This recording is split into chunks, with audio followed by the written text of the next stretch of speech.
Okay. மரத்தால் விழுந்தவனை மாடேறி மிதித்தது போல. இங்கு விழுந்தவன் என்ற சொல் வினைமுற்று, வினையெச்சம், வினையாளனையும் பெயர், தொழிற்பெயர், பெயரெச்சம்.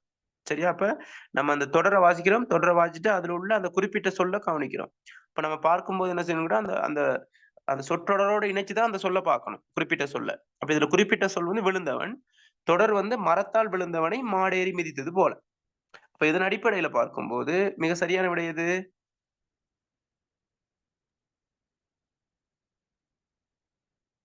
எது விட?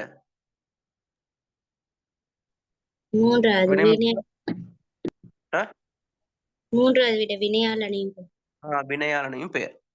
சரியா? ஓகே. Very good. அதுதான். ஏன் ஏன் வினையாளனையும் பெயர்?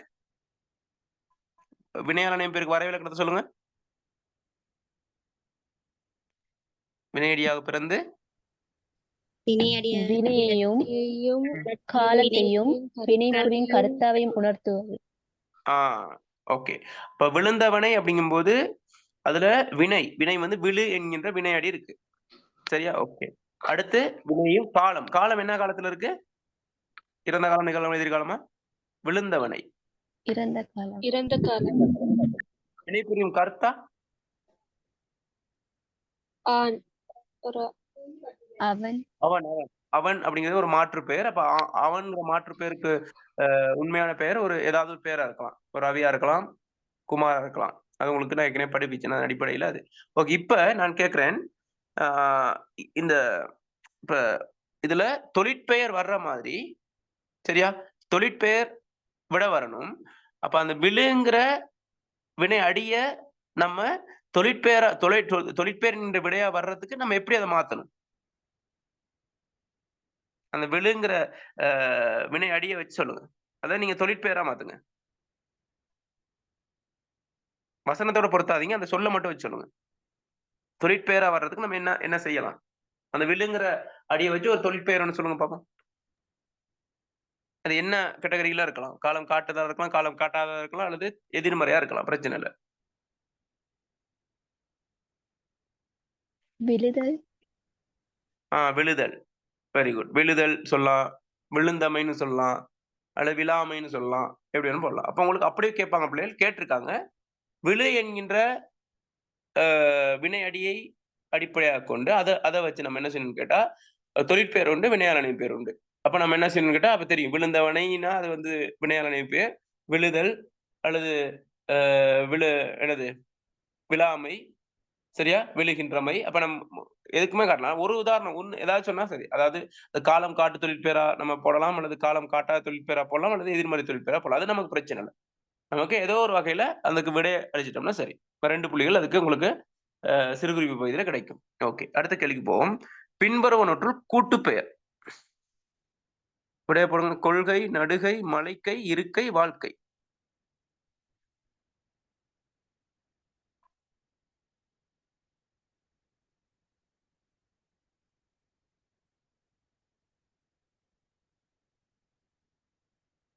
மிக வேகமா போடுங்க.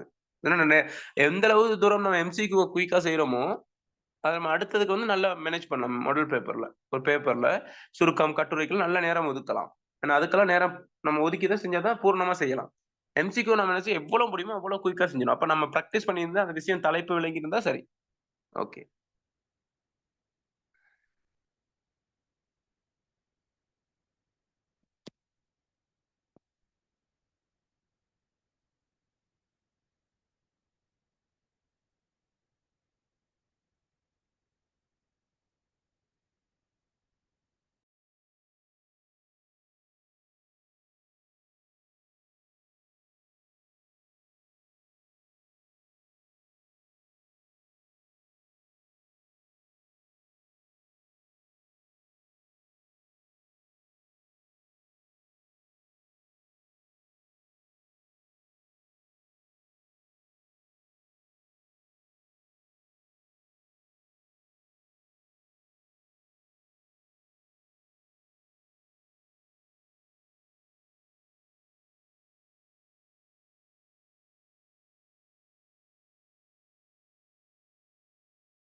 ஓகே.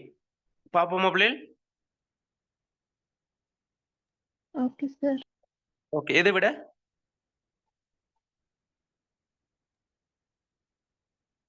எதை விட? மலைக்கை. கொள்கையா? நடுகையா?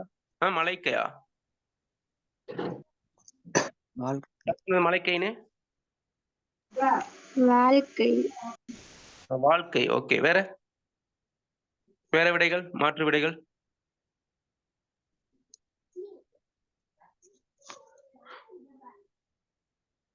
சொல்லுங்க. மத்தாக்களும் பேசலாம்.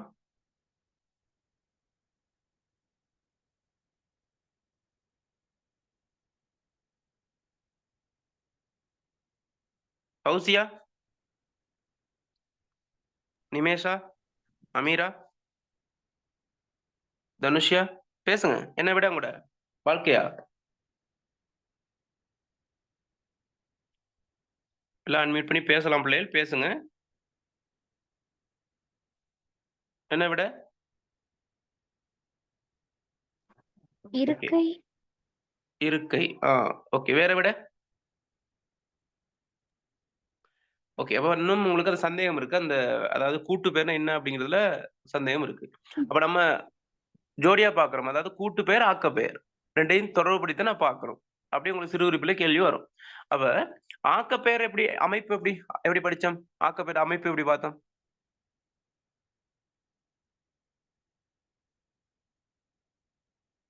ஆக்க பெயர பிரதான அமைப்பு எப்படி பார்த்தோம்?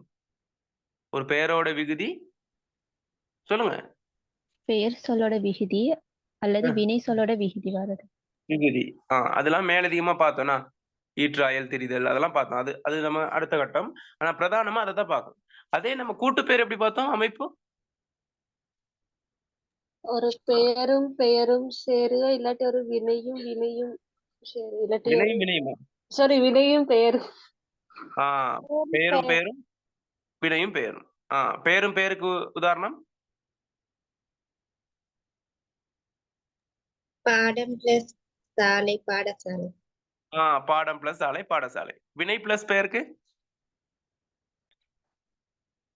சுடு பிளஸ் காடு சுடுகாடு. ஒரு நல்ல வார்த்தையா சொல்லுங்க. சுடுகாடு எல்லாம் நல்லதான் உதாரணம். நல்ல வேற? ஏவு பிளஸ் கணை ஏவுகணை. ஏவுகணை. Very good. அப்ப இதுல பின்னாடி கூட்டு பேர் தான் கேட்டிருக்காங்க. கொள்கை நம்ம பிரிச்சா அப்படி ஒரு கொள் பிளஸ் கைன்னு பிரிச்சா அது பிரிக்கவே இல்லாது. அது ஒரு பகாபதம். சரியா? கைங்கிறது அந்த கை இல்ல, நம்மட கைய சொல்லல. அது ஒரு என்னது ஒரு ஆக்க பெயர். கொள் பிளஸ் கை கொள்கை, நடு பிளஸ் கை நடுகை ஆக்க பெயர். சரியா? வாழ்க்கையை நம்ம பிரிக்கலாம். இப்படி வாழ்க்கைங்கிறது அது ஒரு ஒரு ஒரு பகாபதம், பிரிக்க இயலாது. இருக்கைய இரு பிளஸ் இக்கை விகுதி. அப்ப மலைக்கைங்கிறது என்ன அர்த்தம்? என்ன மலை பிளஸ் கை மலைக்கை என்ன அர்த்தம்? அப்ப உங்களுக்கு இலக்கண அறிவு மட்டும் போதாது எம்சிக்யூ செய்யறதுக்கு, மொழி அறிவு இருக்கணும். சரியா? மலைக்கைனா என்னன்னு தெரியாட்டு அதை கொஞ்சம் கன்ஃபியூஸ் ஆகும். என்னடா மலைக்கைங்கிற அதை சொல்லே கேள்விப்படலையே என்னவா இருக்கும் அப்படிங்கிற ஒரு சந்தேகம் வந்தா உங்களுக்கு இந்த கேள்வியை அணுக இயலாது. சரியா? அப்ப சரி, அர்த்தமே தெரியாட்டியும் பிரிங்க. மலைக்கை பிரிச்சு எப்படி வரும்? மலை பிளஸ் கை. மலை பிளஸ் கை மலைக்கை என்னவா இருக்கும்னு நினைக்கிறீங்க? மலைக்கைங்கிற ஒரு சொல் இருக்கு, அது ஒரு கூட்டு பெயர் தான். அதான் விட என்னவா இருக்கும் மலைக்கைனா? சும்மா கெஸ் பண்ணுங்க. இது ஒரு கூட்டு பெயர் தான் விட. இதுக்கு என்ன அர்த்தம் நீங்க கெஸ் பண்றீங்க? என்ன அர்த்தமா இருக்கும்?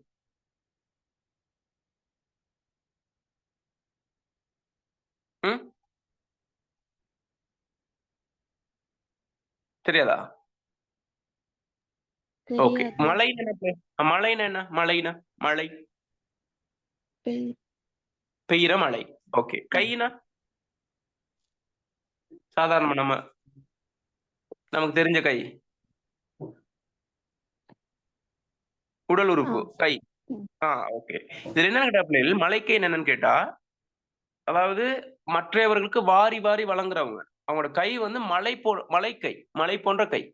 எப்படி அவங்க என்ன மழை எப்படி என்ன சொல்றது அதிகமா பெய்யுதோ, சரியா, எந்த ஒரு தயவுதாட்சணம் இல்லாம அள்ளி அள்ளி என்னது மழைங்கிறது என்னது எல்லாருக்கும் பயன்மிக்கதா இருக்கும்.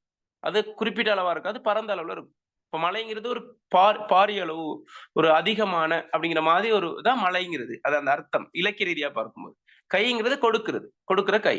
அப்ப இப்ப மற்றவர்களுக்கு வாரி வாரி கொடுக்கக்கூடிய கையை உடையவர்கள். சரி, இப்ப உங்களுக்கு அது உதாரணம் தெரியலன்னா நீங்க என்ன எடுத்துக்கொள்ளலாம். சரியா? மற்றவர்களுக்கு கேட்கும்போது என்ன செய்யுது? வாரி வாரி கொடுக்க கை. அதான் மலைக்கை. விளங்குதா? மலைக்கை. மலை பிளஸ் கை. மலைக்கை. மலைக்கைன்னு ஒரு சிறுகதை இருந்துச்சு பிள்ளைகள். எங்களுக்கு நான் நினைக்கிறேன் இலக்கிய பாடம் இருந்துச்சு. ஓல்டு சிலபஸ்ல.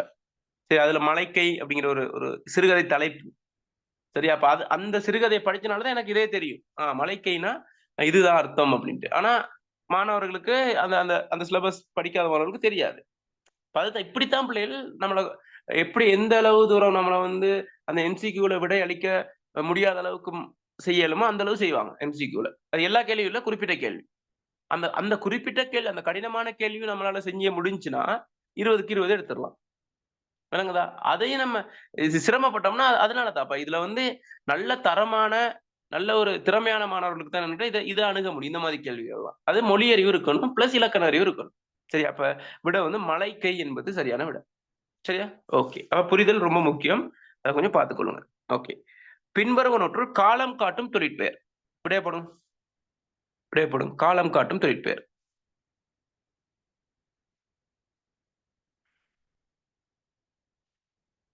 தியரிக்கு வராம இருந்துட்டு எம்சிக்கு வரையில கொஞ்சம் கஷ்டமா தான் இருக்கும்.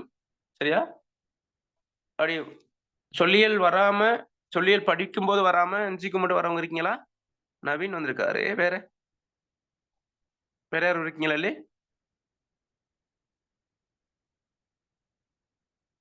சார் நான் வரல சார் தியரிக்கு.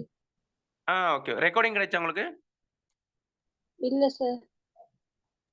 ஓகே. நான் அனுப்பி விடுறேன். எல்லாத்தையும் சேர்த்து அனுப்பி விடுறேன். அதனால பிரச்சனை இல்ல. கொஞ்சம் பார்த்துக்கொள்ளுங்க. ஆனா இப்ப நான் வராட்டியும் பிரச்சனை இல்ல. நான் இப்ப படிப்பிக்கிறது நீங்க நல்லா ஊகித்தா கேட்டுக்கிட்டீங்கன்னா அது விளங்கிரும் விஷயம். இதான் தலைப்பு விளங்கிரும் உங்களுக்கு. அதுக்கு பிறகு நீங்க என்ன செய்யுங்கன்னு கேட்டா, நான் ரெக்கார்டிங் போடுறேன். எல்லாத்தையும் ஃபர்ஸ்ட்ல இருந்து பாருங்க. சரியா? ஓகே. விடையே போடுங்க. பின்னொன்று காலம் காட்டும் தொழிற்பெயர்.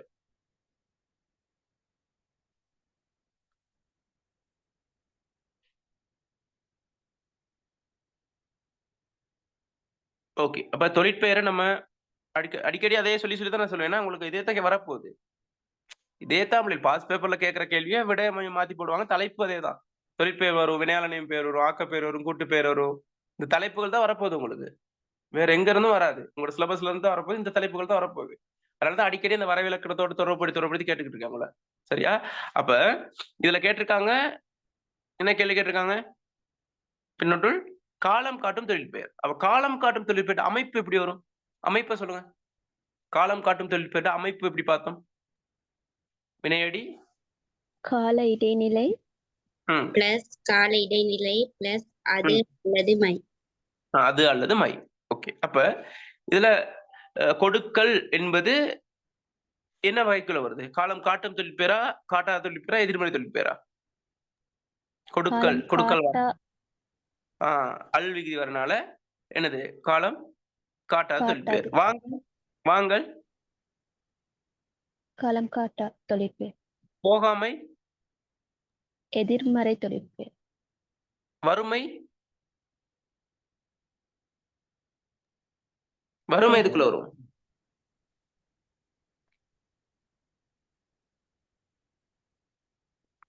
வறுமை எதற்குமே வராது. அது ஒரு பெயர் சொல்.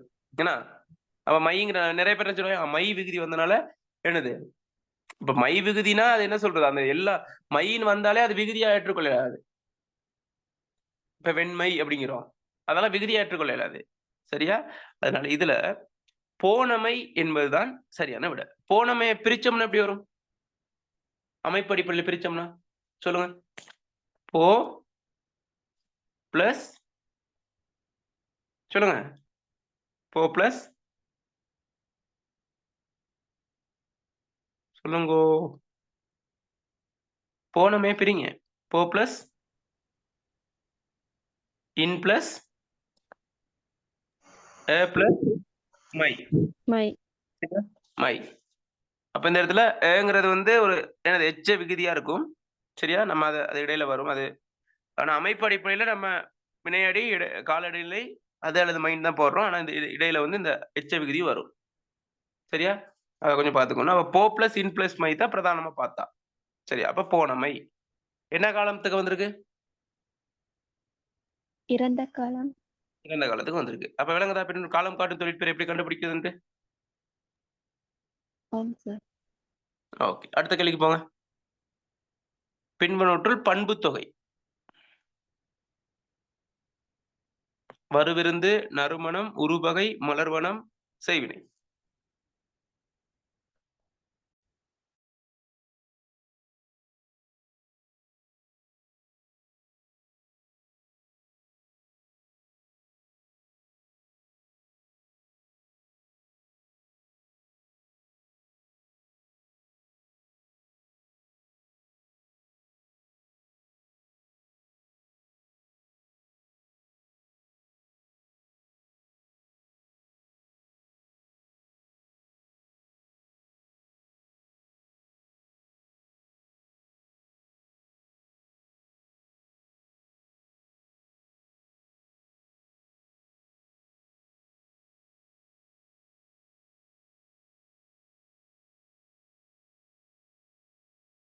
ஓகே.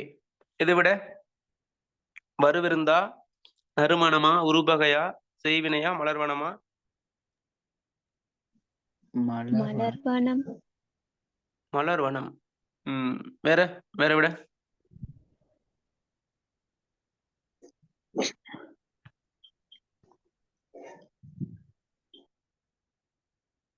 வேற மலர்வனம் தான் வருமா? பண்பு தொகைனா என்ன? பண்பு தொகை என்னன்னு பார்த்தோம். பண்பு உருவு இடையில மறைஞ்சிருக்கணும்.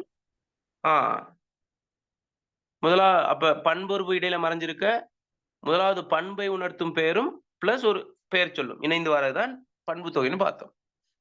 சரி, மலர்வனம் என்பது என்ன தொகை?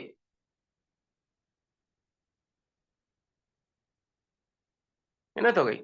உவமை தொகை. எப்படி வரும்? மலர் போன்ற வனம்னு சொல்ல மாட்டோமே.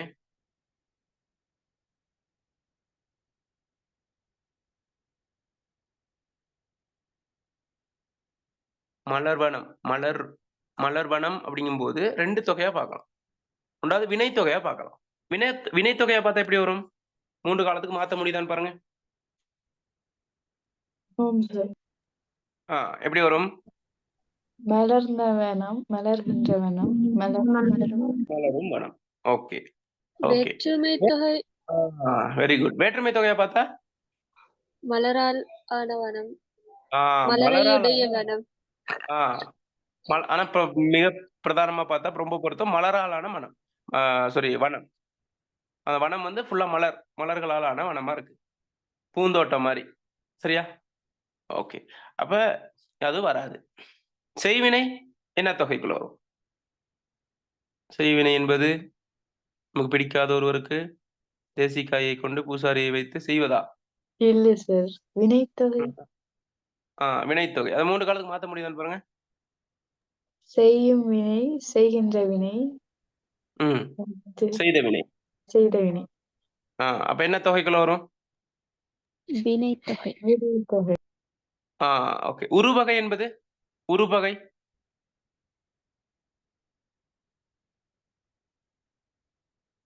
உருபகன் என்ன? உருபகை ஊனிரை இன்றி சிறிதேரை பற்றியும் தின்னும் அறிவினாட்காற்றொளி என்ன கருதற்கையினால் மேற்றொழிலும் ஆங்கே மிகும் அப்படின்னு ஒரு செய்யுள் ஒன்று இருக்கு. உருபகை என்பது உருங்கிறது ஒரு உரிச்சொல். என்ன நீ உரு என்ன படிச்சிருப்பீங்களே.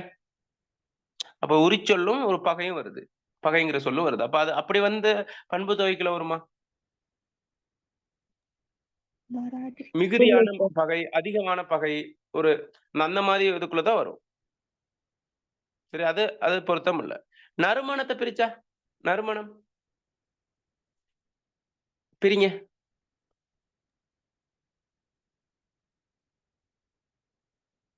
நறுமணம்னு எதை சொல்லுவோம் பிள்ளைகள்? வாசத்தை தானே சொல்லுவோம். அப்ப வாசனை. அப்ப அது கெட்ட வாசனையை நறுமணம்னு சொல்லுவோமா? இல்ல. எந்த வாசனையை நறுமணம்னு சொல்லுவோம்? அப்ப நல்லதான மனம். நல்லதான மனம் தான் நறுமணம். அப்ப ஆனங்கிற விகுதி வந்திருக்கா இல்லையா? இடையில மறைஞ்சிருக்கா இல்லையா? சொல்லுங்களா? நல்லதான மனம். விளங்குதா? அந்த வாசம் வந்து நல்லதா நல்லதா. அப்ப ஆன ஆகிய பண்புருவு என்ன செஞ்சிருக்கணும்? மறைஞ்சிருக்கணும். இதுல மறைஞ்சிருக்கா இல்லையா? மறைஞ்சிருக்கா இல்லையா? அப்ப எது விட? நறுமணம். நறுமணம் தான். Very good. ஓகே. அடுத்த அடுத்த கேள்விக்கு போங்க. ஒழுங்காக கற்பதன் பயனை வருங்காலத்தில் உணர்ந்து கொள்வோம். ஒழுங்காக கற்பதன் பயனை வருங்காலத்தில் உணர்ந்து கொள்வோம். இங்கு கற்பது என்பது வினையாளனின் பெயர், வினையெச்சம், அஃறிணை ஒன்றன் பால் வினைமுற்று, பெயரடை, காலம் காட்டும் தொழிற்பெயர். மிக சரியான விடையை போடுங்க பாப்போம். அவசரப்படாம யோசிச்சு போடுங்க. படிக்காதவங்களும் பிரச்சனை இல்லை. நீங்க உங்களை கெஸ் பண்ணி போடுங்க. சம்டைம் சரியா வரலாம். உங்களோட கெஸ்ஸிங் சரியா இருக்கலாம். பிழையா இருந்தாலும் நீங்க கவலைப்பட வேண்டிய அவசியம் இல்லை. நான் விளங்கப்படுத்துவேன்.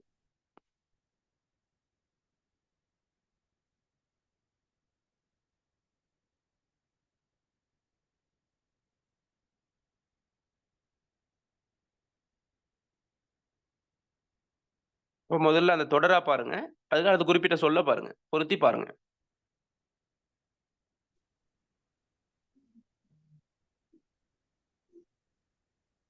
வினையாளனின் பெயர், வினையெச்சம், அஃறிணை ஒன்றன் பால் வினைமுற்று, பெயரடை, காலம் காட்டும் விடையை போடுங்க. எல்லாரும் போடுங்க பிள்ளைகள். விடையை போடுங்க. சரியா பிள்ளையா அது அப்புறம் பார்ப்போம். எல்லாரும் அது பயிற்சியா இருக்கணும் உங்களுக்கு. அப்பதான் அது ஞாபகம் இருக்கும்.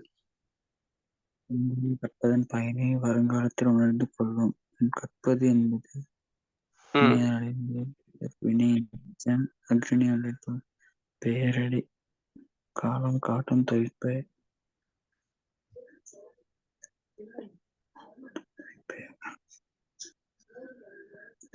கேட்டீங்களா? என்னவா?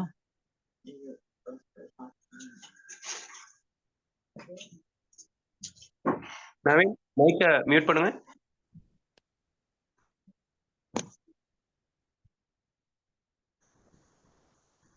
ஓகே. விடை என்ன?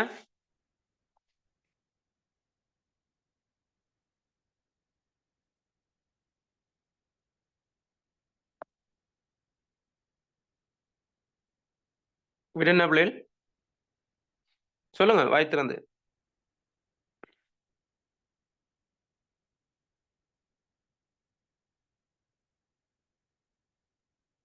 பேசுங்க. நான் பேசுறது விளங்குதா பிள்ளைகள்? அப்ப பேசுங்க. நீங்க பேசுறது விளங்க மாட்டேங்குது எனக்கு. பேசவே இல்லைனா? ஓகே. ஓகே பாப்போம். கற்பதன். கற்பதனை பிரிங்க பிள்ளைகள். எப்படி வரும்? கற்பது கற்பது கற்பது தானே வரும். கற்பது தான் மெயின் வரும். கற்பது. சரியா? அப்ப கற்பது என்பது என்னன்னு பார்க்கணும் நீங்க. அத நல்லா பிரிச்சோம்னா எப்படி வரும்? கல் பிளஸ்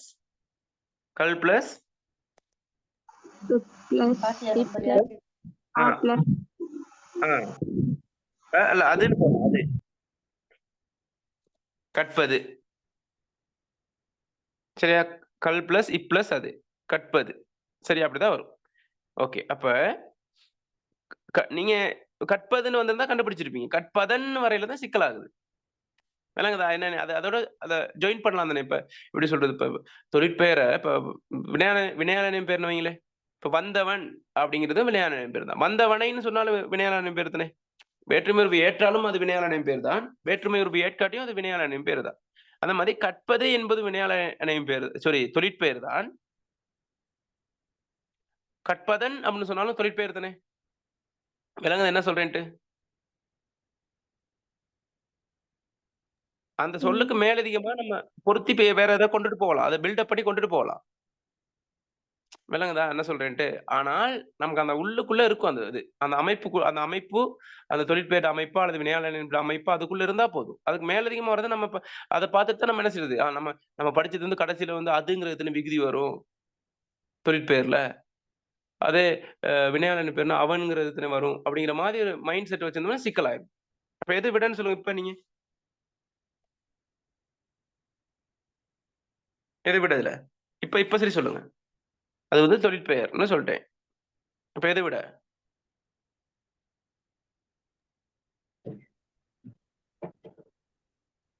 எது பிள்ளை விட? காலம் காட் காலம் காட்டும் தொழிற்பெயர். கற்பது என்ன காலத்தை காட்டுது?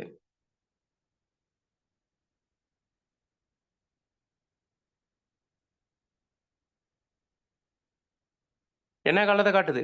நிகழ்காலம், இறந்த காலம், எதிர்காலமா? நிகழ்காலம். நிகழ்காலத்தில் கற்பது நிகழ்காலத்தை காட்டுது. ஆனா அந்த கால இடைநிலை வந்து இப்பதான் வந்திருக்கு. அது இறந்த கால இடைநிலை தானே இப்போ. ஆனா நம்ம சாதாரணமா அத நடைமுறை ரீதியா பார்க்கும்போது கற்பதன் அப்படின்னா ஒருத்தர் அட்வைஸ் பண்றாரு. நீங்க நல்லா படிச்சா என்ன செய்யுது? நல்ல வாழ்க்கையில நல்லா முன்னேறலாம் அப்படிங்கிற மாதிரி. அப்ப அது காலம் காட்டுது அப்படின்னு உங்களுக்கு தெரியுது. அப்ப அது காலம் காட்டும் தொழிற்பெயர். அப்ப இப்படியும் இருக்கும் பிள்ளைகள். இப்ப உதாரணமா ஒரு ஒரு ஒரு ஒரு ஒரு இத ஒரு வசனத்தை போட்டுட்டு அது கீழே போடும் அப்படி. உதாரணமா இப்ப படிக்காமை நல்லது, படிக்காமை நல்லது அப்படின்னு இருக்கு. சரி, இதுல கீழே விட கொடுத்துருக்காங்க. வினையாள பெயர், தொழிற்பெயர், காலம் காட்டும் தொழிற்பெயர், எதிர்மறை தொழிற்பெயர் அப்படின்னு போட்டிருக்காங்க. அப்ப எதை விட? எதிர்மறை எதிர்மறை தொழிற்பெயர். அது தொழிற்பெயர் தான். ஆனால் அது அதோட வகை வந்து எதிர்மறை தொழிற்பெயர். அப்ப நம்ம அக்யூரேட் ஆன்சர், அந்த குறிப்பான ஆன்சரை தான் நம்ம போடணும். விளங்குது என்ன சொல்றேன்ட்டு?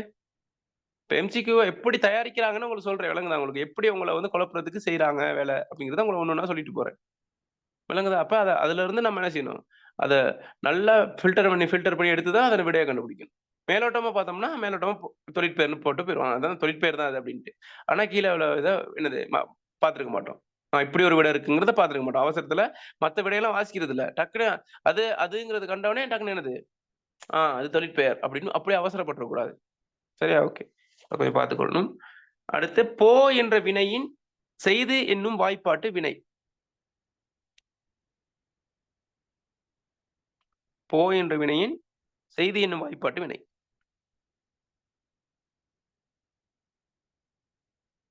ஓகே, இது வேணாம். என்கூட இது வந்து வினையியலோட சம்மந்தப்பட்டதுன்னா வினையியல் ஸ்டார்ட் பண்ணதானே. ஓகே, அது நம்ம என்ன செய்வோம்? வினையியல் படிச்சுட்டா எம்சிக்யூ செய்வோம். ஓகே, இப்போ எத்தனை கேள்வி பார்த்துருக்கோம்? எத்தனை கேள்வி பார்த்துருக்கோம் இப்போதைக்கு? 6. 6க்கு நீங்க எத்தனை போடுங்க? 6க்கு நீங்க எத்தனை? உண்மையை போடணும். 6க்கு எத்தனை போடுறது? நீங்க நம்பரை போடுங்க. ஒரு நம்பரை போடுங்க. எத்தனை விடையோ எத்தனை சரியோ அதை மட்டும் போடுங்க.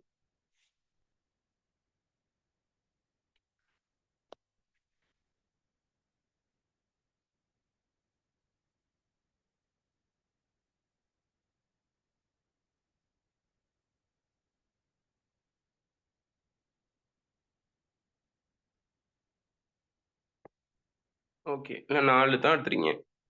6க்கு 6 எடுத்தவங்க யார் இருக்கீங்களா? என்ட்ரேஸ் பண்ணுங்க. 6க்கு 6 எடுத்தவங்க. 6க்கு 6 எடுத்து அமீரா எடுத்தீங்களா? 6க்கு 6. 4 சார். ஓகே, 6க்கு 6 யாரும் இல்லைண்ணா? தமயந்தி 6க்கு 6.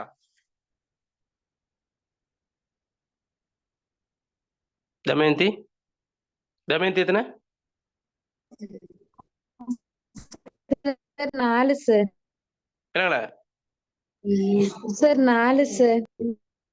Okay okay okay. அப்போ 6. அப்போ நம்ம என்ன இன்னும் போதாமே இருக்கு. அப்போ இன்னும் ப்ராக்டிஸ் பண்ணணும். இப்போ திரும்ப ஒருக்கா பாருங்க. நான் நோட்ஸ்லாம் அனுப்பிடுவேன். இந்த வினையல் முடிய நோட்ஸ் எல்லாம் அனுப்பிடுவேன் உங்களுக்கு. எம்சிக்கு எல்லாமே திரும்ப ஒருக்கா வாட்ச் பாருங்க. சரியா வந்துடும். சரியா? ஓகே, இப்போ நம்ம வெற்றிகரமாக சொல்லியல் படிச்சு முடிச்சு அதுக்கான பாஸ் பேப்பர் கேள்வி எல்லாம் பார்த்துட்டோம். சரியா? ஓகே, அப்போ அது ஒரு பிரச்சனை இல்லை. அப்போ உங்களுக்கு ஒரு தெளிவு ஒன்று பிறந்துருச்சு. நம்ம என்ன செய்ய போறோம்? வினையல் ஸ்டார்ட் பண்ணுவோம் மண்டைக்கு. வினையல். Okay sir. ஓகே, வினையல் ஸ்டார்ட் பண்ணுவோம்.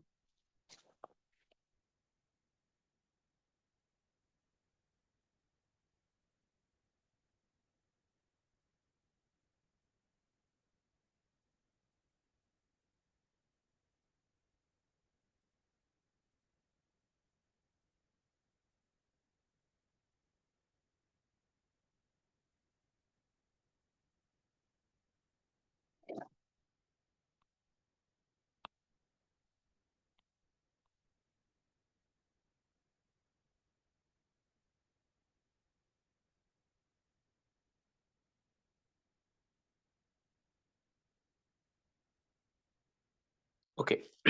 வினையியல் ஸ்டார்ட் பண்றோம் பிள்ளைகள். கவனிச்சு கொள்ளுங்க. நான் வினையியல் ரொம்ப அதிகமா உங்களுக்கு எம்சிக்யூல வரும். சரியா? பெரிய தாக்கத்தை செலுத்தக்கூடிய உங்களோட எம்சிக்யூல 20க்கு 20 அப்படிங்கிற இலக்க அடையக்கூடிய வகையில ரொம்ப சப்போர்ட் பண்றது வந்து இந்த வினைச்சொல் தான். வினையியல். அது வினையியல் வந்து கூடுதலா சிறுகுறிப்புக்கு வரும். சரியா? அப்ப நம்ம என்ன செய்யணும்? அத மிக தெளிவா பார்க்கணும். நான் நல்லா அழகா படிப்பிக்கிறேன் உங்களுக்கு. பேசிக்ல இருந்து அழகா கொண்டு போறேன். நீங்க தெளிவா விளங்கிக் கொள்றதுல தான் இருக்கு. உங்களோட கையில தான் இருக்கு. அது எப்படி அணுகுறதுன்ட்டு. சரியா? ஓகே. அதன் அடிப்படையில இப்ப நம்ம எந்த ஒரு பகுதிய படிச்சாலுமே அத நுனிப்புல் மேயக்கூடாது. மேலோட்டமா படிச்சுட்டு போனோம்னா எம்சிக்யூ செய்யவே இயலாது. ஆழமா படிக்கணும். அது இல்லாம அந்த தலைப்பை விளங்கி படிக்கணும். அப்ப நம்ம பெயரியல் படிக்க ஆரம்பிக்கும்போது என்ன பார்த்தோம் ஃபர்ஸ்ட் தலைப்பு? பெயரியல் ஸ்டார்ட் பண்ணும்போது என்னத படிக்க ஸ்டார்ட் பண்ணோம்? முதல் தலைப்பு என்ன?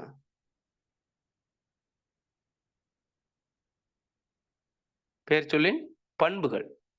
பெயர்ச்சொல்லின் பண்புகள் பார்த்தோமா? பேசுறது விளங்குதா? ஓ சார் பார்த்தேன். பார்த்தோம். அதே போல நம்ம என்ன செய்யணும்? இப்ப வினையியல் படிக்கும்போது அந்த பண்புகள்ல இருந்து தான் நம்ம ஸ்டார்ட் பண்ணணும். சரியா? அத்திவாரத்த போட்டுட்டு தான் நம்ம என்ன செய்யணும்? பில்டிங்கே ஏத்தணும். பில்டிங் ஏத்திட்டு அத்திவாரம் போடல இதுல. சரியா? பில்டிங்கே ஏத்தல அத்திவாரம் இல்லாட்டி. அதனால நம்ம கவனமா பார்க்கணும். அதன் அடிப்படையில இத கேட்டிருக்காங்க. பாருங்க நீங்க பாஸ்ட் பேப்பர்ல ஒரு வருஷம் வந்துருந்துச்சு. வினைச்சொல்லின் பண்புகள். 5 புள்ளி சிறுகுறிப்புல. பெயர்ச்சொல்லின் பண்புகள் கேட்பாங்க. அதனால கவனமா பார்க்கணும். வினைச்சொற்கள் வேற்றுமை உருவு ஏற்பதில்லை. வினைச்சொற்கள் வேற்றுமை உருவு ஏற்பதில்லை. பெயர்ச்சொற்கள் வேற்றுமை உருவு ஏற்குமா ஏற்காதா? அப்ப பெயர்ச்சொல்லின் பிரதான பண்பே என்னது வேற்றுமை உருவு ஏற்கிறது தான். சரியா? அதனால தான் தொழிற்பெயரும் வினையாளனை பெயரும் வேற்றுமை உருவு ஏற்றனால தான் அதை என்ன செஞ்சோம்? அது பெயர் வகைக்குள்ள பார்த்தோம். விலங்கு என்ன சொல்றேன் இப்ப வினையாளனையும் பெயரும் தொழிற்பெயரும் சொன்னேன். அது வந்து இப்ப பெயர்ச்சொல்லின் பண்பும் அதுல இருக்கு, வினைச்சொல்லின் பண்பும் இருக்குன்னு சொன்னேனா இல்லையா? ஏன்னா அதோட ஆரம்பமே வினையில தான் ஆரம்பிக்குது. வினையடியாக பிறந்திருந்து அப்படிதான் வரைவிலக்கணமே ஆரம்பிக்குது. ஆனா அது எந்த வகைக்குள்ள சேர்க்கிறோம்னு கேட்டா பெயர்ச்சொல்லின் வகைக்குள்ள சேர்க்கிறோம். ஏன் அப்படின்னு கேட்டா பிரதான பண்பு என்னன்னு கேட்டா ஒரு பெயர்ச்சொல்லின் பிரதான பண்பு வேற்றுமை உருவு ஏற்றல். அந்த வகையில இந்த தொழிற்பெயரும் வினையாளன் பெயரும் வேற்றுமை உருவு ஏற்குமா ஏற்காதா? ஏற்கிறனாலதான் நம்ம எதுக்குள்ள சேர்த்தோம்? பெயரியலுக்குள்ள சேர்த்தோம்.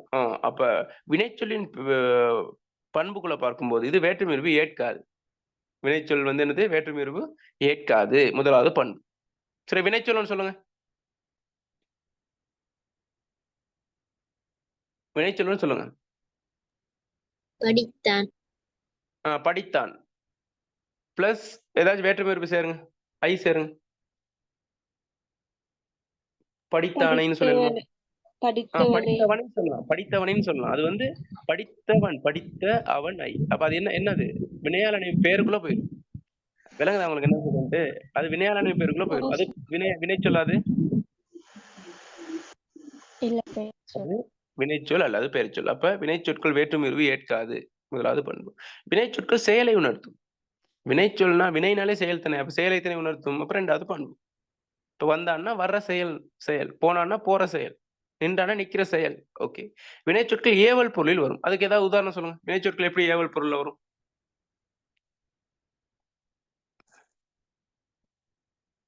எப்படி வரும்?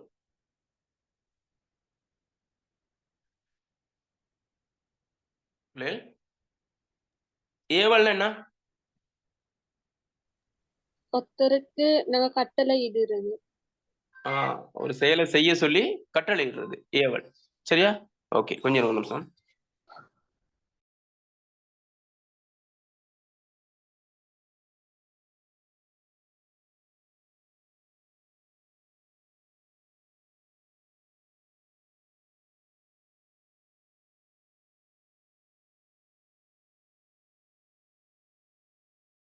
ஓகே. ஒரு செயலை செய்ய சொல்லி நம்ம கட்டளை இடுறது. போனான் அப்படிங்கிறது அடிச்சொல்லுனா? போனான் அப்படிங்கிற அடிச்சொல்லுனா? போ. போ அப்படிங்கிறது வந்து ஒரு கட்டளை இடுறதுன்னு ஒரு ஏவல். போ. வந்தான்னா வா. நின்றான்னா நில். அப்ப அந்த அடிச்சொல் தான் வினை. அந்த வினை எப்பவுமே எப்படின்னு கேட்டா ஒரு ஏவல் பொருள்ல வரும். என்ன பொருள்ல வரும்? ஏவல் பொருள்ல வரும். அது வந்து ஒரு பண்பா இருக்கு. வினைச்சொற்கள் காலம் காட்டுவன. அது பிரதான பண்பு தானே. காலம் காட்டும் தானே. என்னென்ன காலம் இருக்கு?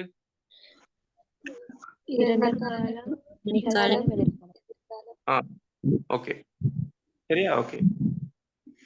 அப்ப ஒரு வசனம் ஒன்று இருந்துச்சு ஒரு எக்ஸாம் பேப்பர்ல. எப்படின்னு கேட்டா, மழை வெள்ளம் வந்து பயிர்களை அழித்து விட்டது. மழை வெள்ளம் வந்து பயிர்களை அழித்து விட்டது அப்படின்னு இருக்கு. அதுக்கு என்ன காலம்? இறந்த காலம். இறந்த காலம். ஒரு மாணவர் எழுதியிருந்தாரு மழைக்காலம் அப்படின்னு இருந்தாரு. பாருங்க அப்ப எப்படி அவர் யோசிக்கிறாரு. மழைக்காலம் அது. இப்ப அதனால அப்படியெல்லாம் நம்ம யோசிக்க கூடாது. ஏ லெவல் நம்ம அது ஸ்காலர்ஷிப்னா ஓகே, அது பிரச்சனை இல்லை. சரியா? ஓகே, அப்படியெல்லாம் யோசிக்க கூடாது. அதே போலதான் ஒரு அதிபரின் வீடு தீப்பற்றி எரிந்தது. என்ன காலம்? இறந்த காலம். மாணவன் எழுதியிருந்தா நல்ல காலம் அப்படின்ட்டு. ஏன்னா அதிபர் மேல அவ்வளவு ஒரு காண்டம் இருக்கு. அப்படியெல்லாம் நம்ம என்ன செய்யல, பார்க்க கூடாது. சரி, அப்ப நேரடியா நிகழ்காலம், இறந்த காலம், எதிர்காலம். சரியா? இப்ப நிறைய பேருக்கு அந்த அதிபர் மேல ஒரு காட்டு இருக்கு போல, அதுதான் விளங்குது. ஓகே. அடுத்து வினை சொற்கள் வினை விகுதிகளை பெற்று வரும். அப்படின்னா வினை விகுதிகளை பெற்று வரும்னா வினை விகுதினா ஓடினான். ஓடினான்ல உள்ள விகுதி என்ன? அப்ப ஆண் வந்து வினை விகுதி. அப்ப அந்த வினை விகுதி தான் என்னென்னத்தை காட்டும்? வினை விகுதி என்னென்னத்தை காட்டும்? நம்ம பார்த்திருக்கோம். பகுபதம் பார்த்திருக்கோம். என்னென்னத்தை காட்டும்? வந்தான் ஆண். ஆண் வந்து என்னது? என்னத்தை காட்டும்? திணைய காட்டும். என்ன திணை? வந்தான். உயர் திணை. என்ன பால்? ஆண் பால். திணைப்பால். எண் வந்து என்ன? ஒருமை. சரியா? அப்ப திணைப்பால். எண். இடம் வந்து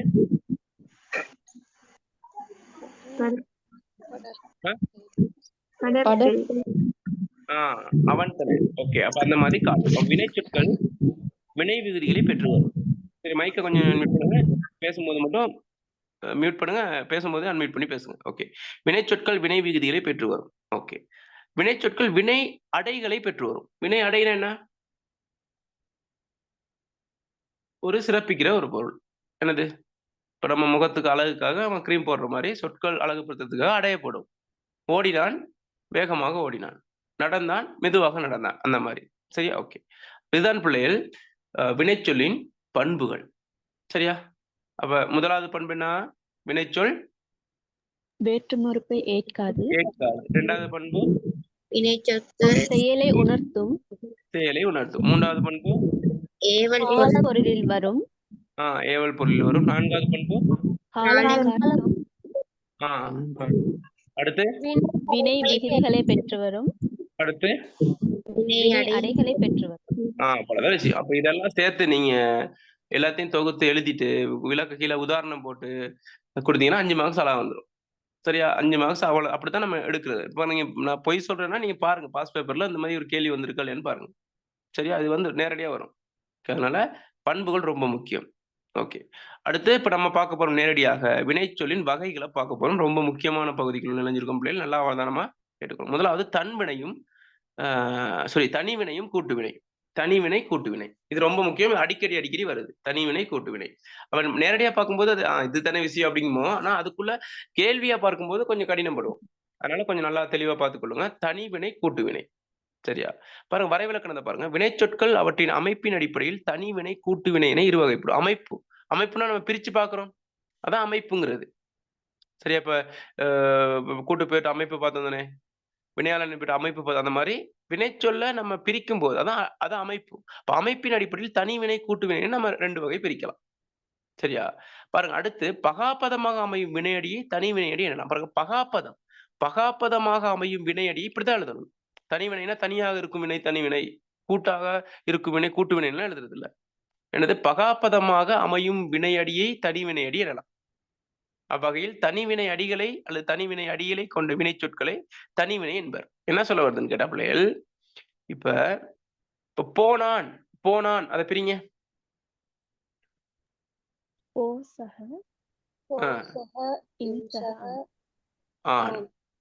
போனான் அப்படிங்கிறது பகுபதமா பகாபதமா? போனான்ங்கிறது பிரிக்க முடியுது. இதுல அடிச்சொல் என்ன? போங்கிற அந்த அடிச்சொல்ல மேலும் பிரிக்க முடியுமா? ஏலா. முடியாது. அப்ப அந்த அந்த மேலும் பிரிக்க முடியாட்டி அதை பகாபதம்னு சொல்றது. எனவே அதைத்தான் சொல்றது, பகாபதமாக அமையும் வினையடியை தான் தனி வினையடின்னு சொல்றோம். விலங்கு என்ன சொல்றேன், இப்ப நின்றான்னா நில், சென்றான்னா செல், அதை பிரிக்க இயலாது. அப்ப அது அந்த ஒரு சொல் தான் இருக்கும், அந்த ஏவல் பொருள் ஒண்ணு தான் இருக்கும், அதை மேலும் பிரிக்கவே இயலாது. அப்ப நல்லா கவனிச்சு கொள்ளுங்க. அப்ப மேலும் பிரிக்க முடியாத வினையடியை கொண்ட அது தனி வினைனா, அப்ப கூட்டு வினை என்னவா இருக்கும்? மேலும் பிரிக்க முடியும். கூடிய வினை மேலும் பிரிக்கக்கூடிய கூடியதா இருக்கும். அப்ப பிரிக்கக்கூடியதை நம்ம என்னன்னு சொல்லுவோம்? பகுபதம். பகுபதம். அப்ப கூட்டு வினை என்னது? பகுபதமாக உள்ள வினையடியை கூட்டு வினையடின்னு வினைன்னு சொல்லுவோம். பகுபதமாக உள்ள வினையடியை கூட்டு வினையடி அல்லது கூட்டு வினைன்னு சொல்லுவோம். சரியா பாருங்க. இப்ப வந்தேன், போனேன், அதுல எல்லாம் வா போ தான் இருக்கு. அதுல வந்து என்னது? அதை பிரிக்க இயலாது. அதே பாருங்க, ஆசைப்பட்டேன், ஆசைப்பட்டேன், அதை பிரிங்க.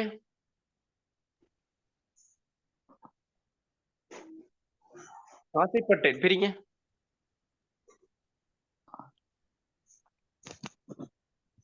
எப்படி வரும்? ஆசைப்பட்டேனே பிரிங்க, ஆசைப்பட்டேனே பிரிங்க. ஆசைப்படு பிளஸ் இட் பிளஸ் ஏன். சரியா? ஆசைப்படு பிளஸ், ஏன்னா நீங்க இப்படி ஆசை பிளஸ் படு பிளஸ் பிரிக்க யோசிப்பீங்க. அப்படி பிரிக்க இயலாது. ஏன்னு கேட்டா, ஒரு பகுதி மட்டும்தான் பிள்ளைகள் அது ஒரு சொல்லா இருக்கும். பகுதி மட்டும்தான் ஒரு சொல்லா இருக்கும், சொற்பொருள் தரும். அப்ப ஆசைய பகுதியா எடுத்தா படுங்கிறத எங்க எடுக்கிறதுன்னு சிக்கலா இருக்கு. படுங்கிற அந்த சொல்ல விகுதியா எடுக்கலுமா, இடைநிலை எடுக்கலுமா? இயலாது. அப்ப அதனால நம்ம என்ன செய்யணும்னு கேட்டா, ஒரு மட்டமாக்கணும். அதை என்ன சொல்றது, அந்த அந்த அர்த்தம் தரக்கூடிய சொல்ல நம்ம ஒரு அப்படியே சைடுக்கு ஆக்கிடணும். அந்த சைடுக்கு ஆக்கி ஆரம்பத்துல இருக்கு, அதுதான் எனது வினையடி. அப்ப அந்த சைடுக்கு ஆக்கும்போது அந்த வினையடி 2 சொல்லா இருக்கும், இரட்டை சொற்களா இருக்கும். இப்ப ஆசைப்பட்டேன் அப்படிங்கும்போது ஆசைப்படு.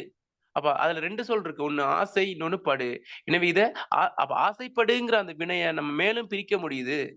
ஆசை பிளஸ் படுன்னு பிரிக்க முடியுது. எனவே அந்த வினையடி அந்த பிரிக்கக்கூடிய இருக்கனால அதை நம்ம கூட்டு வினைன்னு சொல்றோம். சரி, அப்ப தந்தி அடித்தேன், அதை பிரிங்க. தந்தி அடித்தேன், அதுல உள்ள பகுதி என்ன? தந்தி அடி.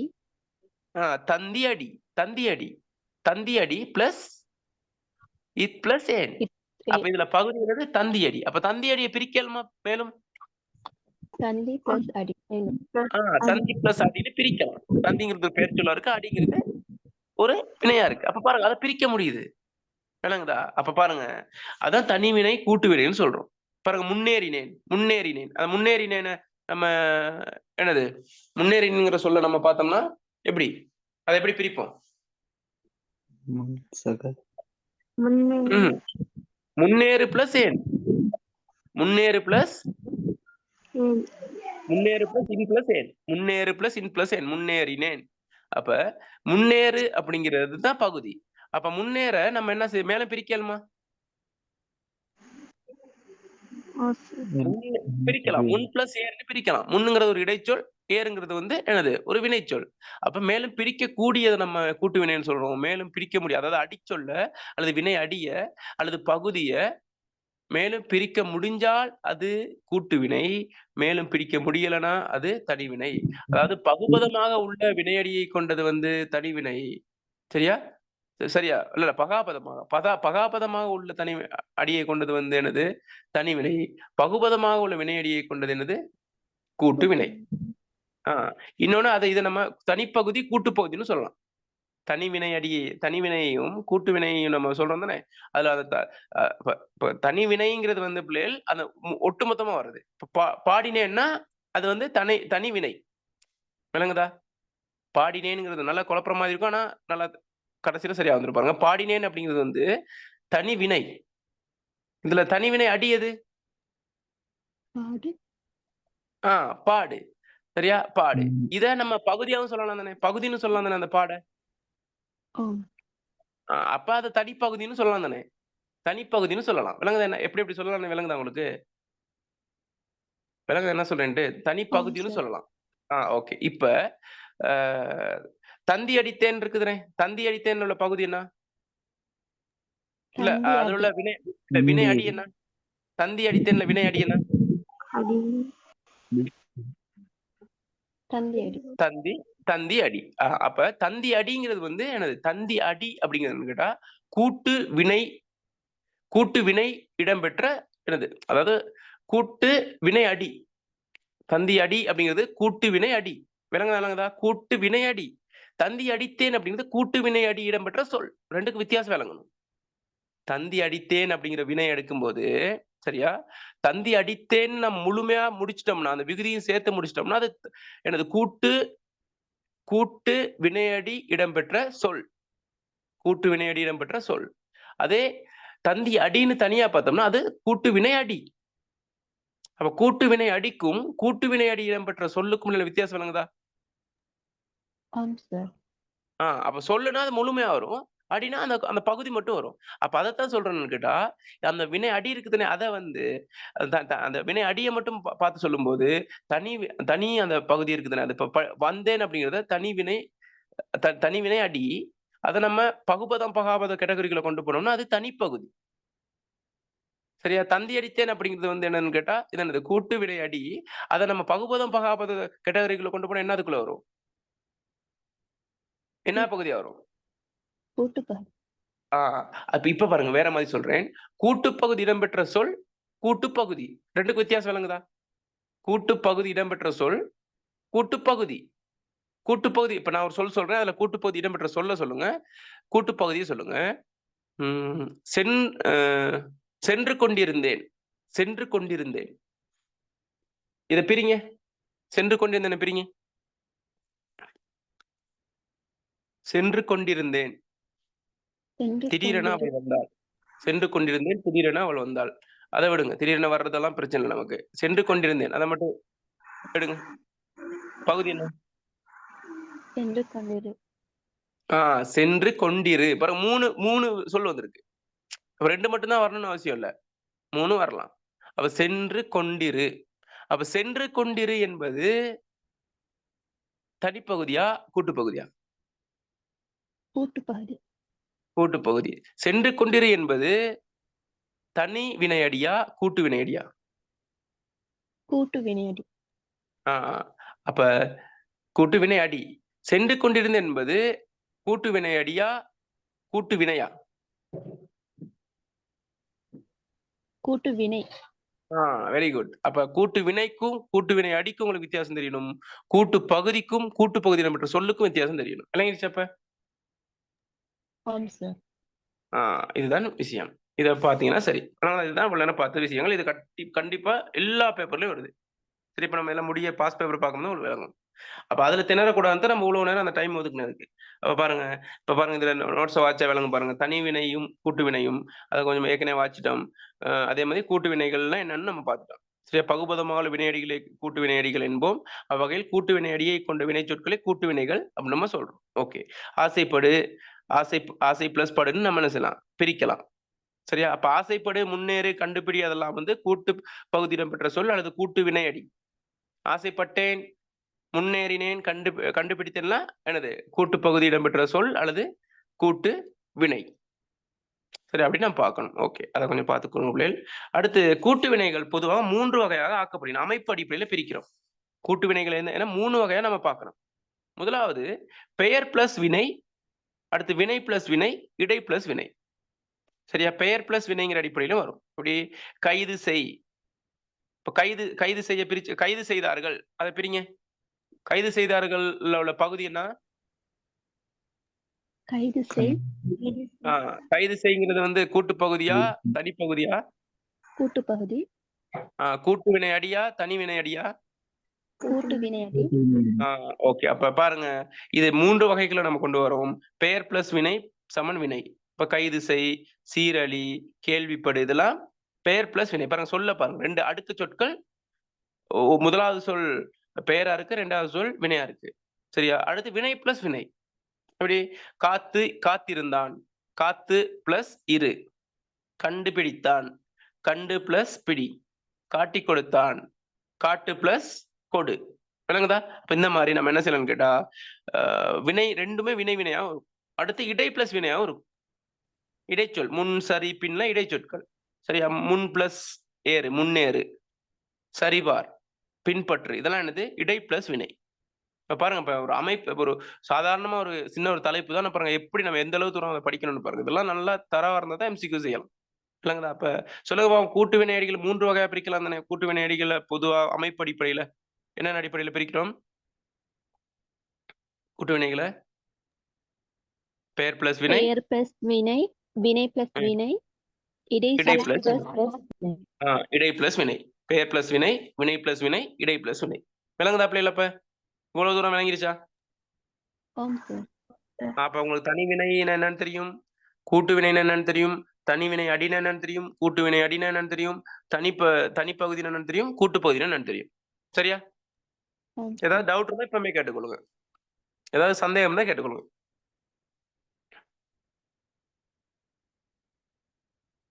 சந்தேகம் இருக்கா?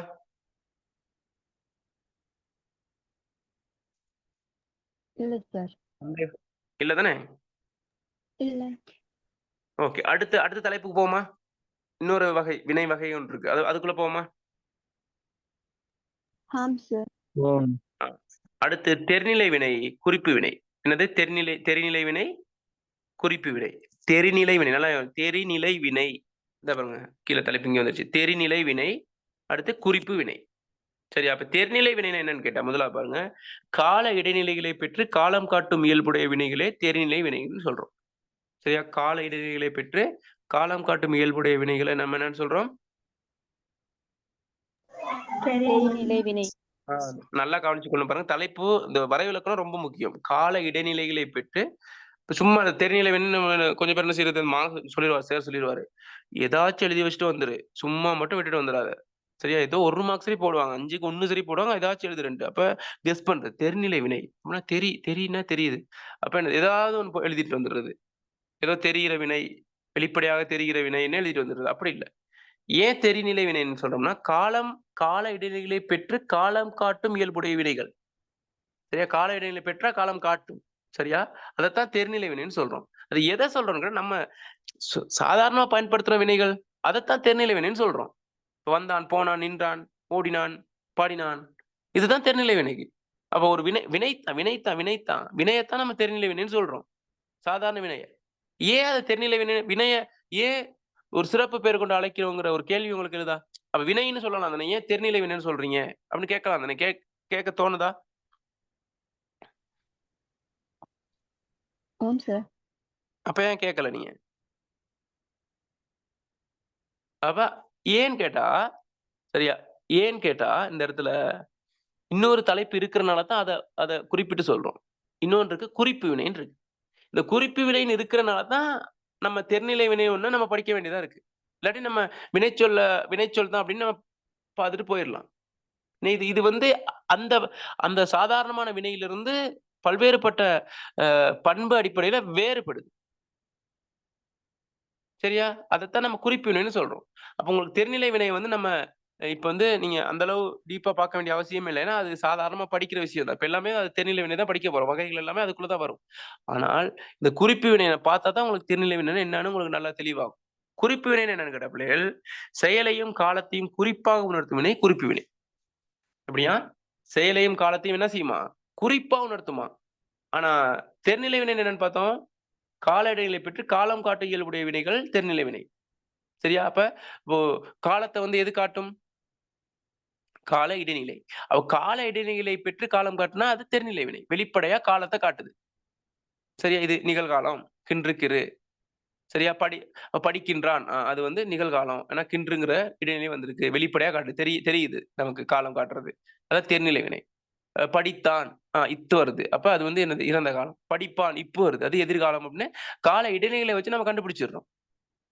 சரியா? ஆனால் இந்த குறிப்பு வினை அப்படி இல்ல. நேரடியா காலத்த காட்டாது. வெளிப்படையா காலத்த காட்டாது. செயலையும் காலத்தையும் குறிப்பாக உணர்த்தும். இப்ப நல்லன், பெரியன், செல்வன் அப்படிங்கிறோம். அப்ப நல்லன் அப்படின்னா என்னன்னு கேட்டா, இப்ப நம்ம நடைமுறை நல்லவன்னு சொல்லிடுறோம். ஆனா பழந்தமிழ்ல நல்லன்னு தான் சொல்லுவாங்க. கரியன். கரியன்னா யாரா? கருப்பா இருக்கிறவன் கரியன்னு சொல்றது. நல்லன்னா நல்ல குணமுடையவன் நல்லன்னு சொல்றது. செல்வன்னா எத செல்வன்னு சொல்றோம்? செல்வமுடையவன செல்வன்னு சொல்றோம். அப்ப செல்வன் அப்படிங்கிறது என்ன காலம் பிள்ளைகள்? காலம் காட்டுதா செல்வன்ங்கிறது? இல்ல. அப்ப எப்படின்னா அத நம்ம அப்படி இருந்து தனியா அப்படி செல்வன்னு மட்டும்தான் காலம் காட்டாது.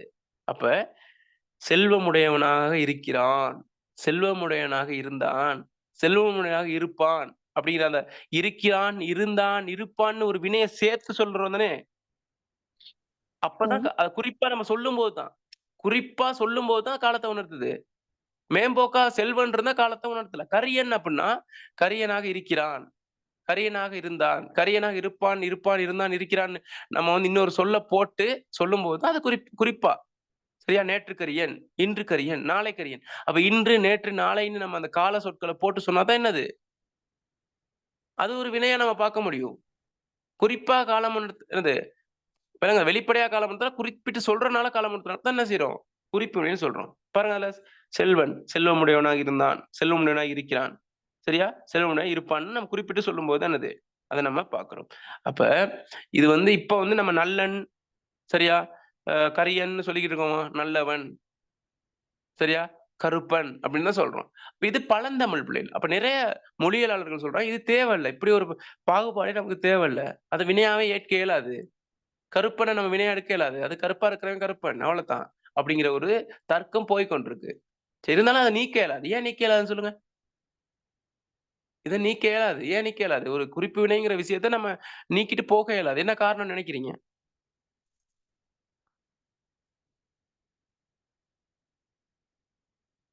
சொல்லுங்க பாப்போம். என்ன காரணம்?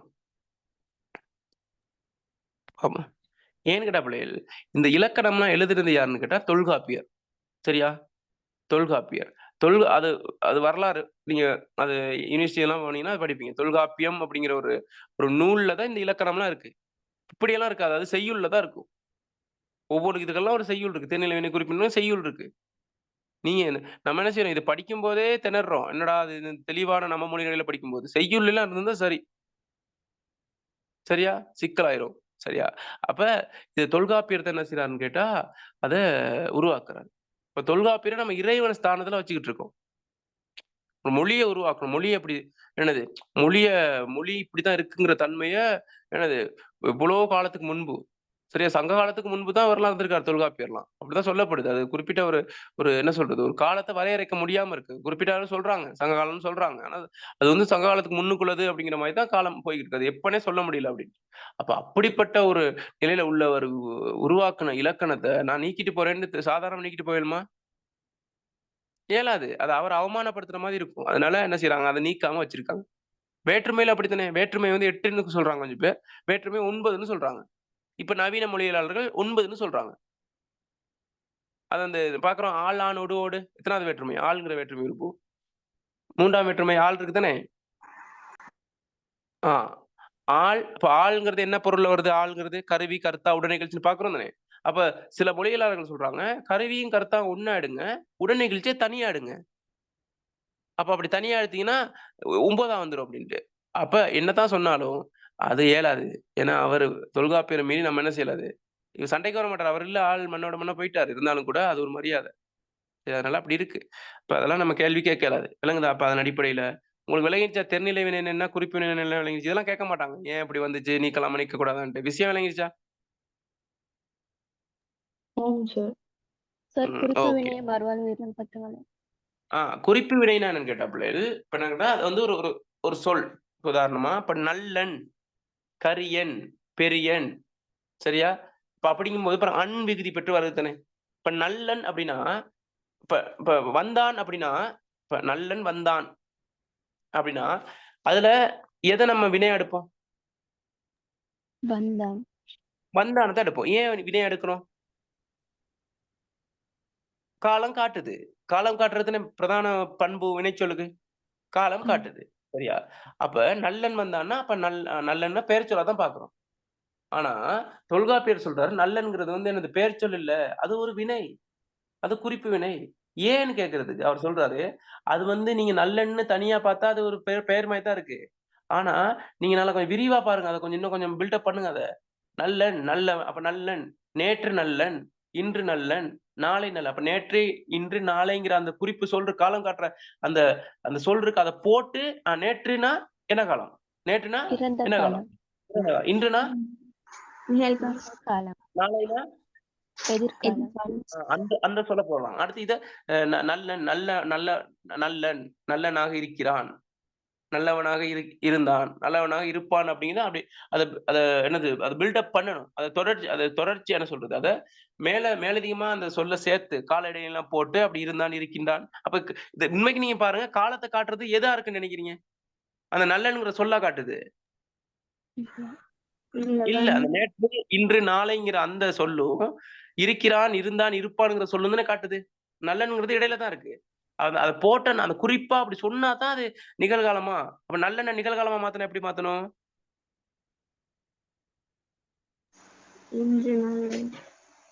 இன்று, நேற்று, இன்றுன்னு போடணும். அல்லது நல்லவனாக இருக்கிறான்னு போடணும். இப்ப இருக்கிறான்னு போட்டா தான், அந்த குறிப்பா அந்த சொல்ல போட்டா தான் அது காலத்த காட்டுது. மற்றபடி காலத்த காட்டுதா? இப்ப வரைவிலக்கணத்த பாருங்க. அப்ப என்னது? குறிப்பு வினை என்னது? செயலையும் காலத்தையும் குறிப்பாக உணர்த்தும் வினை குறிப்பு வினை. இப்ப விளங்கிருச்சா? இப்ப விளங்கிருச்சா? இது கேள்வி வரவும் வராது. விளங்காட்டியும் சாதாரண விஷயம் தான். பெரும்பாலும் இத வந்து எக்ஸாமுக்கு போட மாட்டாங்க. நான் சொன்னேன், இது ஒரு நவீன மொழியியலாளர்கள் தானே இந்த பேப்பர் எடுப்பாங்க. அதனால இத வந்து என்னது கஷ்டப்படுத்த மாட்டாங்க. சம்டைம் பை மிஸ்டேக் வந்துட்டா நம்ம என்னது திணறக்கூடாது. இதுதான் விஷயம் அப்படின்னு நம்ம எழுதலாம். எம்சிக்யூக்கு வராது.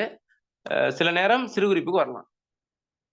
சரி, எப்படி வரும் அப்படின்னு கேட்டா, தெரிநிலை வினையும் குறிப்பு வினையும். அவ்வளவுதான். அப்ப நீங்க தெரிநிலை வினை என்னன்னு விளக்கணும், குறிப்பு வினை என்னன்னு விளக்கணும், 2க்கு நான் தொடர்பு விளக்கணும், விமர்சன ரீதியா விளக்கிட்டு உதாரணங்கள் கொடுத்துட்டா சரி. 5 மார்க்ஸ் வந்துடும். சரியா? ஓகே. அதன் அடிப்படையில இந்த விஷயங்கள் நம்ம பார்க்கணும். சரியா? ஓகே. அதுல தெரிநிலை வினைகள் பெரும்பாலும் வினையடியாகவே பிறக்கும். குறிப்பு வினைகள் பேரடியாக. பாருங்க என்ன இதுதான் ரொம்ப பிரதான பண்பு. தெரிநிலை வினை பெரும்பாலும் வினையடியாக தான் பிறக்கும். சாதாரணமா நடந்தான்னா நடங்கிறது வினை நட அப்படிங்கிற அடிச்சொல் வந்து நடத்தனே. அதே நல்லன் அப்படிங்கிறது வந்து எந்த இதுல இருந்து பிறக்கும்? நல்ல அப்படிங்கிறது என்னது? நல்லன் அப்படிங்கிறது அடிச்சொல் என்ன?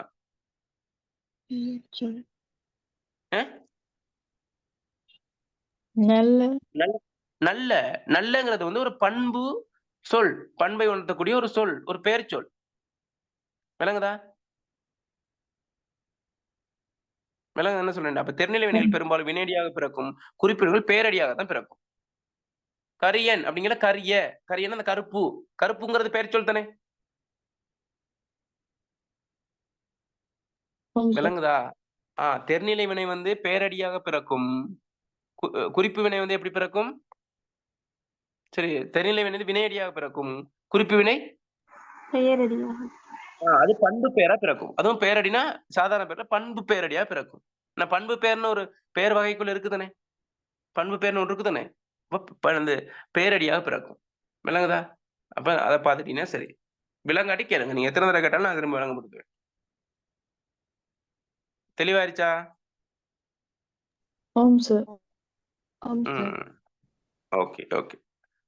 அடுத்து இன்னொரு தலைப்பு பார்த்துருவோமா? சார். ஆம் சார். ஓகே. அடுத்து முற்றுவினை. சரியா? முற்றுவினை, எச்சவினைன்னு 2 தலைப்புகள பார்க்கிறோம். முற்றுவினை, எச்சவினை. சரியா? இப்ப முற்றுவினை நம்ம பார்ப்போம். சரியா? இப்ப முற்றுவினைனா என்ன? வாசிங்க பாப்போம். ஒரு ஆள் வாசிங்க இத. முற்றுவினை என்ன எழுதியிருக்கு?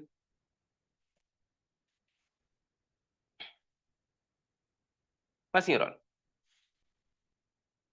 முற்று வினையை வினைமுற்று என்றும் சொல்வர். பிறிதொரு சொல்லை எஞ்சி நிற்காமல் தன்னளவில் பொருள் முடிவு உணர்த்தி நிற்கும் வினைமுற்று வினை அல்லது வினைமுற்று எனப்படும். முற்றுவினையை வினைமுற்றுன்னு சொல்லலாம். பாருங்க, மாத்தி போட்டீங்கன்னா சரி. முற்றுவினை, வினைமுற்று. சரியா? பிறிதொரு சொல்லை எஞ்சி நிற்காம, இன்னொரு சொல்ல எதிர்பார்க்காம தன்னளவில் பொருள் முடிவு. அதாவே இன்னொரு சொல்லலாம் எதிர்பார்க்காது. அதாவே முடிச்சிடும். சரியா? தன்னளவில் பொருள் முடிவு உணர்த்தி நிற்கும் வினை முற்றுவினை அல்லது வினைமுற்று அப்படின்னு நம்ம சொல்றோம்.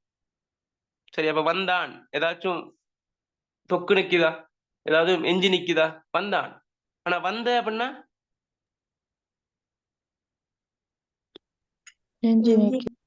அதான் எச்சம்னு சொல்றோம்.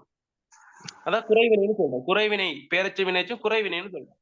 ஆனா முற்றுவினைங்கிறது வந்து முழுமையா முடிஞ்சிடும்.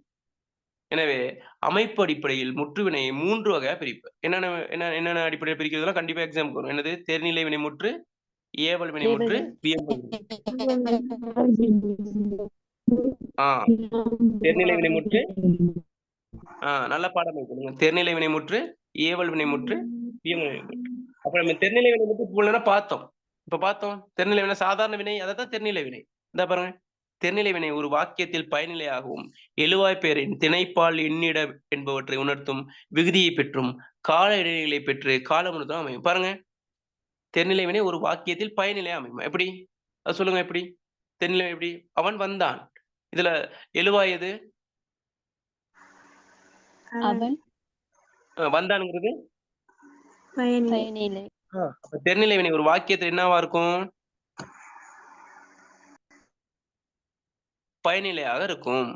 சரியா? அடுத்து எழுவாய் பெயரின், நல்லா கவனிச்சுக்கணும், எழுவாய் பெயரின் திணை பால் எண் இடம் என்பவற்றை உணர்த்தும். அது என்னது? எழுவாய் பெயரின் திணைப்பால் எண் இடம் என்பவற்றை உணர்த்தும் என்ன அர்த்தம்?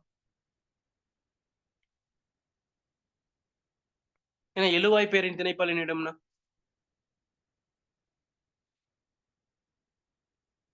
பாருங்க, தம்பி, சரி, தம்பி வந்தான். இதுல எது வினை? தெரிநிலை வினை எது? வந்தான். வந்தான். சரியா? இப்ப இதுல என்ன சொல்லியிருக்காங்க? எழுவாய் பெயரின் திணைப்பால் எண்ணிடம் என்பவற்றை உணர்த்தும். எது உணர்த்துமா? இந்த வினை உணர்த்தும். இந்த வினை உணர்த்தாத பிள்ளைகள், இது வினையில உள்ள வினைத்தா, வினையில உள்ள விகுதி தான் உணர்த்தும். அந்த விகுதிங்கிறது வினை சொல்லுக்கு சேர்ந்தது. அதனாலதான் முழுமையாக வினைனே சொல்லிடுறது. சரி, அப்ப வந்தான் விகுதி என்ன? ஆண். ஆண். இந்த ஆண்ங்கிற விகுதி எது? எழுவாய் பெயர். இதுல எழுவாய் பெயர் எது? தம்பி. தம்பி. இந்த தம்பியை ஹைலைட் பண்ணுவோம். தம்பி. இந்த பாருங்க, எழுவாய் பெயரின் திணை பால் எண் இடம் என்பவற்றை உணர்த்தும். அப்ப இந்த ஆண் வந்து இதோட தொடர்புபடும். இது எழுவாயோட தொடர்புபடும். அப்ப இந்த இடத்துல திணை, இந்த ஆணுங்கிற விகுதி, இந்த திணை என்னது? வந்தான். திணை என்ன? திணை தம்பியோட தான் தொடர்புபடும். தம்பி என்ன திணை? உயர் திணை. தம்பி என்ன பால்? ஆண் பால். தம்பி என்ன இது? எண் ஒருமை. தம்பி என்ன இடம்? படர்க்கு. அதேங்க தங்கைன்னு மாத்தினா எல்லாம் மாறிடும். இப்ப தங்கைன்னு மாத்தினா இங்க வந்தான் இருக்குமா? வந்தான்னு மாறும். அப்ப ஏன் இங்க எழுவாய்க்கு ஏற்ற மாதிரி தான் இங்க பயனிலை முடியும். சரியா? இப்ப இந்த பயனிலையிட விகுதி தான் இங்க எதை காட்டும்? இதை தீர்மானிக்கும். அதாவது இந்த எழுவாயை தீர்மானிக்கிறது இந்த விகுதி தான். இந்த விகுதியை தீர்மானிக்கிறது இந்த எழுவாய் தான். இப்ப இந்த எழுவாய்க்கும் விகுதிக்கும் இடையில தானே நிறைய தொடர்பு இருக்கு. விளங்குதா உங்களுக்கு? விளங்குதா உங்களுக்கு? அதை கொஞ்சம் நல்லா பாத்துக்கணும். சரியா? இப்ப பாருங்க, இப்ப வரையில ஈஸியா விளங்கும். தெரிநிலை வினை ஒரு வாக்கியத்தில் பயனிலையாகும் எழுவாய் பெயரின் திணை பால் எண்ணிடம் என்பவற்றை உணர்த்தும் விகுதியை பெற்றும் கால இடைநிலை பெற்று காலம். அப்ப கால இடைநிலை பெறும். வந்தான்னா வா பிளஸ் இந்தித் பிளஸ் ஆண், போகின்றானா போ பிளஸ் கின்று பிளஸ் ஆண். அப்ப கால இடைநிலை பெற்று காலம் உணர்த்துவதாகவும் அமையும். விளங்குதான் தெரிநிலை வினைமுற்று. சரியா? ஓகே. இப்ப தெரிநிலை வினைமுற்று அமைப்பை பார்த்தோம்னா வினையடி, கால இடைநிலை, திணைப்பால் என்பது எப்படி சொல்லுங்க பாப்போம். இப்ப போனான், போனான் அப்படி பிரிச்சோம்னா இதுல வினையடி என்ன? போ. போ. கால இடைநிலை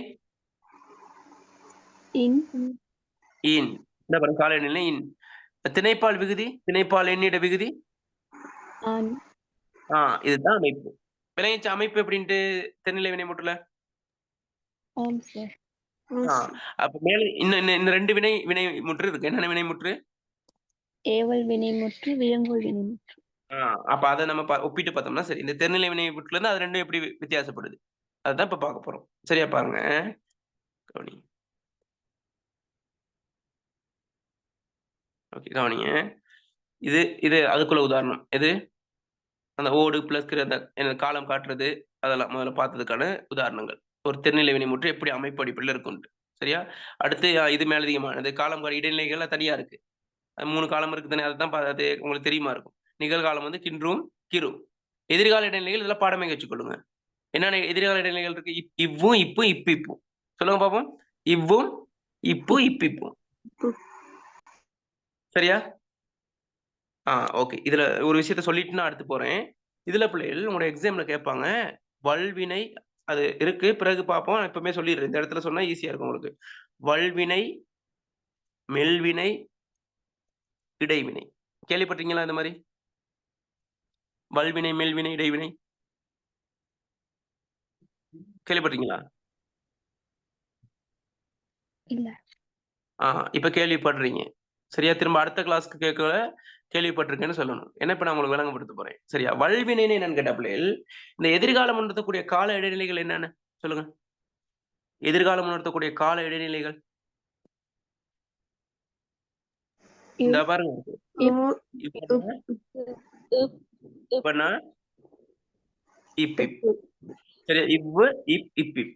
இவ்வர மாரி ஒரு சொல்லுங்க ஒரு வினைமுற்றுன்னு சொல்லுங்க. இவ்வர மாரி.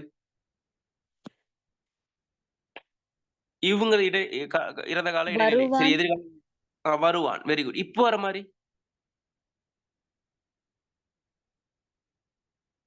பாருங்க இருக்கு.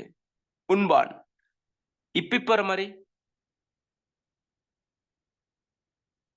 சொல்லுங்க. சொல்லுங்க பிள்ளைங்க. கொடுப்பேன், படிப்பான் அதெல்லாம் வரும். சரியா? ஓகே. இப்ப கவனிங்க. கவனிச்சுக்கொள்ளுங்க. இப்ப வல்வினை என்னன்னு கேட்டா பிள்ளைகள், எதிர்காலம் காட்டக்கூடிய வினைமுற்று இருக்குதானே? சரியா? விளங்குதா? அதுல வல்வினைன்னு என்னன்னு கேட்டா, இப்பிப் இருக்குதானே? இப்பிப் கால இடைநிலைகள் இருக்குதானே? இப்பிப். இப்ப படிப்பான். படி பிளஸ் இப்பிப் பிளஸ் ஆன். இந்த இப்பிப் வரக்கூடிய வினை இருக்கு தெரியுமா? படிப்பான், கொடுப்பான், சிரிப்பான். சரி, இந்த மாதிரி இருக்குதானே? அப்ப இந்த இப்பிப் வந்தா அது என்ன வினை அப்ப? வன்மையா இருக்குதானே? ஒரு இப்பு வந்தாலே ஒரு நல்ல ஸ்ட்ராங்கா இருக்கு. 2 இப்பிப் வந்தா நல்ல ஸ்ட்ராங். அப்ப வன்மையா ஒலிக்கும். படிப்பான். பாருங்க. இப்பனாங்கிறதே ஒரு வல்லின எழுத்து தான். 2 இப்போ வந்தா எவ்வளவு ஸ்ட்ராங் ஆகும். என்ன? அப்ப படிப்பான். படி பிளஸ் இப்பிப் பிளஸ் ஆன். இப்பிப் 2 வரனால அது நல்ல வன்மையா ஸ்ட்ராங்கா நம்ம அத சொல்றோம். அது என்ன வினைன்னு சொல்றோம்? வல்வினை. வல்வினை. அப்ப இப்ப வர்றது என்னன்னு சொல்லலாம்? இப்ப மட்டும் வருது. உதாரணம் உண்பேன், உண்பான். அத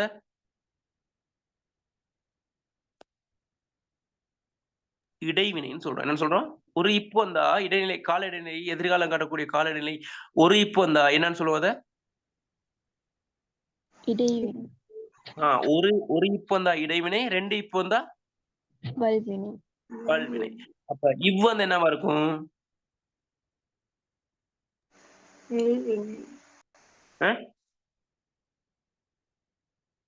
சொல்லுங்க. மெல்வினை. அப்ப கொஞ்சம் பேருக்கு வந்து டவுட் வந்துரும். வல்வினையே கண்டுபிடிச்சிருவீங்க 2 இப்பு வருதுன்னு. அப்ப மெல்வினையும் இடைவினையும் கொஞ்சம் டவுட் வரும். இப்பு வரத சொல்லுதா, இவ்வு வரத சொல்றான்னு. அப்ப நான் ஒரு சின்ன டெக்னிக் சொல்லுவேன். இந்த மெல்வா சொல்லுவாங்க. மெல்வா என்ன கம்பிகள்?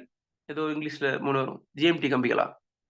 மெல்வா விளம்பரம் போடுவாங்க. மெல்வா உருக்கு கம்பிகள் கேள்விப்பட்டீங்களா? உருக்கு கம்பி தெரியுது. அந்த இது என்ன சொல்றது, அந்த கம்பி விப்பாங்க. அந்த இதெல்லாம் போடுவாங்களே, என்னது ஸ்லப் போடுறதுக்கெல்லாம் இது பண்ணுவாங்க.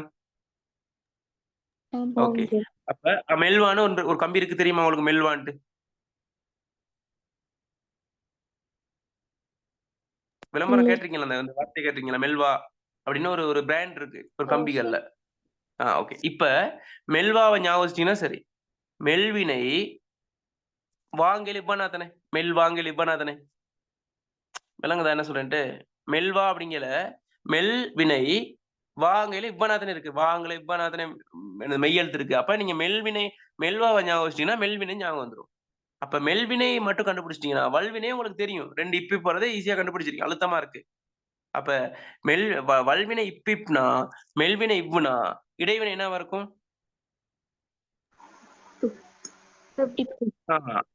அப்ப கண்டிப்பா வரும் எக்ஸாமுக்கு. சரி, விளங்குதா பிள்ளைகள்? அப்ப இப்படித்தான் நம்ம என்ன செய்யணும்னு கேட்டா சில டெக்னிக்கை வச்சே நம்ம கண்டுபிடிச்சு போடலாம். எக்ஸாம்ல வந்திருக்கு நிறைய பேர். என்ன சிலபஸ்ல இல்லம்மா கொஞ்சம் பேர். என்ன இப்ப படிச்சதே இல்லை அப்படின்ட்டு. ஆனா இருக்கு. சரியா? ஓகே. அதை கொஞ்சம் பார்த்துக்கொள்ளுங்க பிள்ளைகள். அப்ப எதிர்கால இடைநிலைகள் இவ்வும் இப்பும். அதெல்லாம் வல்வினை மெல்வினை இடைவினை நம்ம சொல்றோம். சரியா? ஓகே. அடுத்து டயர்டா இருக்கா? ரொம்ப நேரம் படிக்கிறோம் இலக்கணம் கஷ்டமா இருக்கா? இல்ல சார். இல்ல ஓகே. சார். இறந்த காலம் பாருங்க பிள்ளைகள் சரியான வஞ்சகம் செஞ்சுட்டாங்க என்னன்னு கேட்டா, அந்த நிகழ்காலத்துக்கு ரொம்ப வஞ்சகம். 2 தான் இருக்கு. என்னென்ன இருக்கு? கின்றும், கிருவும் தான் இருக்கு. சரியா? எதிர்காலத்த காட்டுறதுக்கு என்னென்ன இடைநிலைகள் இருக்கு? ம், ம். இப், இப், இப், யூ. அவ்வளவுதான். ஆனா பாருங்க, இந்த இறந்த காலம் காட்டுறதுக்கு பாருங்க எவ்வளோ இருக்குன்னு பாருங்க. இத்து இருக்கு, இற்று இருக்கு, இட்டு இருக்கு, இத்தித்து இருக்கு, இந்தித்து இருக்கு, இன், ஈ, இன். இத வச்சு பிள்ளைகள் கேட்காத கேள்வி இல்ல பிள்ளைகள். சரியா? இந்த இந்த இந்த இடைநிலையில வச்சு அப்போ நீங்க பேப்பர பார்ப்போம் அடுத்த வினையியல் படிக்கும்போது, இந்த இன்னையும், ஈயையும் வச்சு நிறைய கேள்வி இருக்கு. இன்னுங்கிற அ இடைநிலையும் ஈய வச்சு. சரியா? ஏன்னா இன்னுங்கிறது சாரியாவும் வரும். இந்த சாரியா வரக்கூடிய இன் எது? சரியா? ஆ கால இடைநிலையா வரக்கூடிய இன் எது? சரியா? அப்படி இப்படின்னு நிறைய கேள்விகளுக்கு நம்ம எக்ஸாம் பேப்பர் செய்யும்போது அது உங்களுக்கு விளங்கும். சரியா? இப்ப பாருங்க இத இத ஞாபகம் வச்சுக்கொள்ளுங்க. இத்துக்கு வந்து செய்தான், செய் பிளஸ் இத் பிளஸ் ஆன். சென்றான்ல இட்டு வந்திருக்கு. இந்த உண்டான்ல இட்டு இடைநிலை. படுத்தான்ல இத்தித்து வந்திருக்கு. வந்தான்ல இந்தித்து வந்திருக்கு. இந்த எஞ்சியது, இந்த எஞ்சியதுங்கிற நேரடியா கேள்வியே வந்திருக்கு. எஞ்சியதுங்கிறதுல இடைநிலை எது அப்படின்ட்டு. இப்ப எஞ்சி பிளஸ் இ பிளஸ் அது ஈங்கிறது இடைநிலை. சரியா? ஓடினான் அதுல ஓடு பிளஸ் இத நம்ம ஒரு கேள்வி பார்த்தோம்னு நினைக்கிறேன். பாஸ் பேப்பர் பார்க்கும்போது பார்த்தோம் தானே? ஓடினான்ங்கிறதுல இன்னுங்கிறது இன்னா, ஈயா சரியா அப்படின்னு பார்த்தோம். இந்த இன்னனாவா, இந்த இன்னா, ஈயா எது இடைநிலைன்னு பார்த்துருக்கோம். ஞாபகம் இருக்கா உங்களுக்கு? அப்ப ஓடினான்ங்கிறதுல ஓடு பிளஸ் இன் பிளஸ் ஆன். சரியா? அப்படி இருக்கு. அப்ப இவ்வளோ இடைநிலைகள் இருக்கு பிள்ளைகள் இதுல இறந்த காலத்துல. சரியா? விளங்குதா என்ன சொல்றேன்ட்டு? ஓகே. அத கொஞ்சம் நல்லாவே பார்த்துக்கொள்ளுங்க. ஃபாஸ்ட்டா போறேனாலே தெளிவா விளங்குதானே? ஆம் சார். ஆம் சார். ம். அப்ப கடைசி தலைப்பு பிள்ளைகள் கவனிச்சுக் கொள்ளுங்க. இந்த இப்ப நம்ம வந்து காலத்த காட்டுறது எது பிள்ளைகள் பார்த்தோம்? காலத்தை எது காட்டும்? பகுதியா, விகுதியா, இடைநிலையா, சந்தியா, சாரியா எது காட்டும்? இடைநிலை. கால இடைநிலை. இடைநிலை. பகுதி காலம் காட்டுமா? இல்ல. இப்ப படிக்க போறோம். பகுதி விதிவிலக்கா இருக்கக்கூடிய பகுதி எப்படி காலம் காட்டுதுன்ட்டு. சரியா? கவனிச்சுக்கொள்ளுங்க. கு, டு, ரு. கூனா, டூனா, ரூனா. சரி இந்த இந்த இதுல வரக்கூடிய வினைகள் இருக்குதானே? வினை அடி இருக்குதானே? பாருங்க இந்த பாருங்க கவனிச்சுக்கொள்ளுங்க. இதெல்லாம் எக்ஸாம்க்கு வரக்கூடியது பிள்ளைகள். நடு, விடு, போடு, சாப்பிடு, புகு இதெல்லாம் இருக்குதானே? பாருங்க கடைசியில எதுல முடியுது? டூனால முடியுது. இந்த இது டூனால முடியுது. புகு வந்து கூனால முடியுது. சரியா? பெரு அப்படிங்கிறது வந்து என்னது? பெருங்கிறது இதுல இல்ல நினைக்கிறேன். பெரு அப்படிங்கிறது வந்து ரூனால முடியுது. இந்த மாதிரி முடியக்கூடிய வினை அடிச்சொற்கள் இருக்குதானே?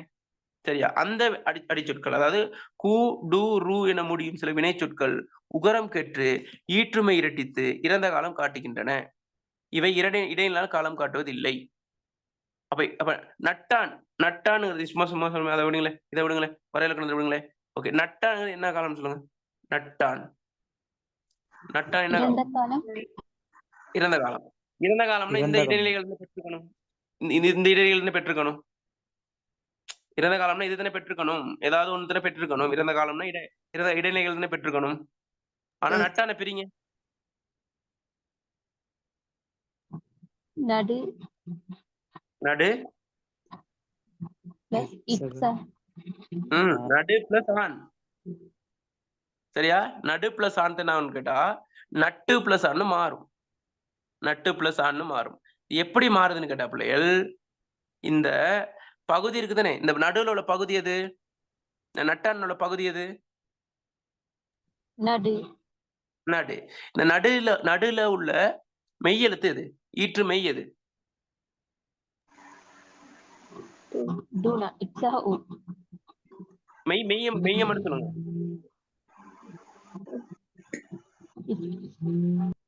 கவனிங்க. இது கொஞ்சம் விளங்குறது கொஞ்சம் சிரமமா இருக்கும். நல்லா கவனிச்சுக்கொள்ளுங்க. பாருங்க இங்க இருங்க. வெயிட். தெளிவா சொல்லுங்க.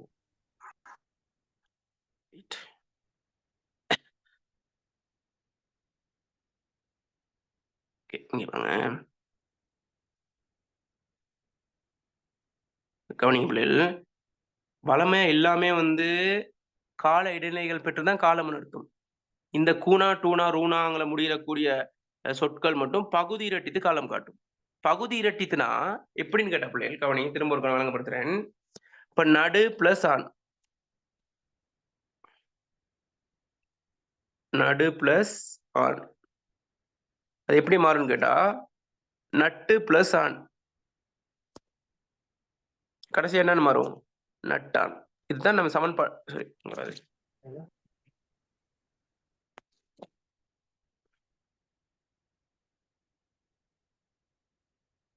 நட்டான். சரியா பாருங்க, நடு பிளஸ் ஆண், நட்டு பிளஸ் ஆண், கடைசியில் நட்டான்னு முடியுது. சரியா? இந்த நடுவுக்கும் நட்டுக்கும் உள்ள வித்தியாசத்தை சொல்லுங்க.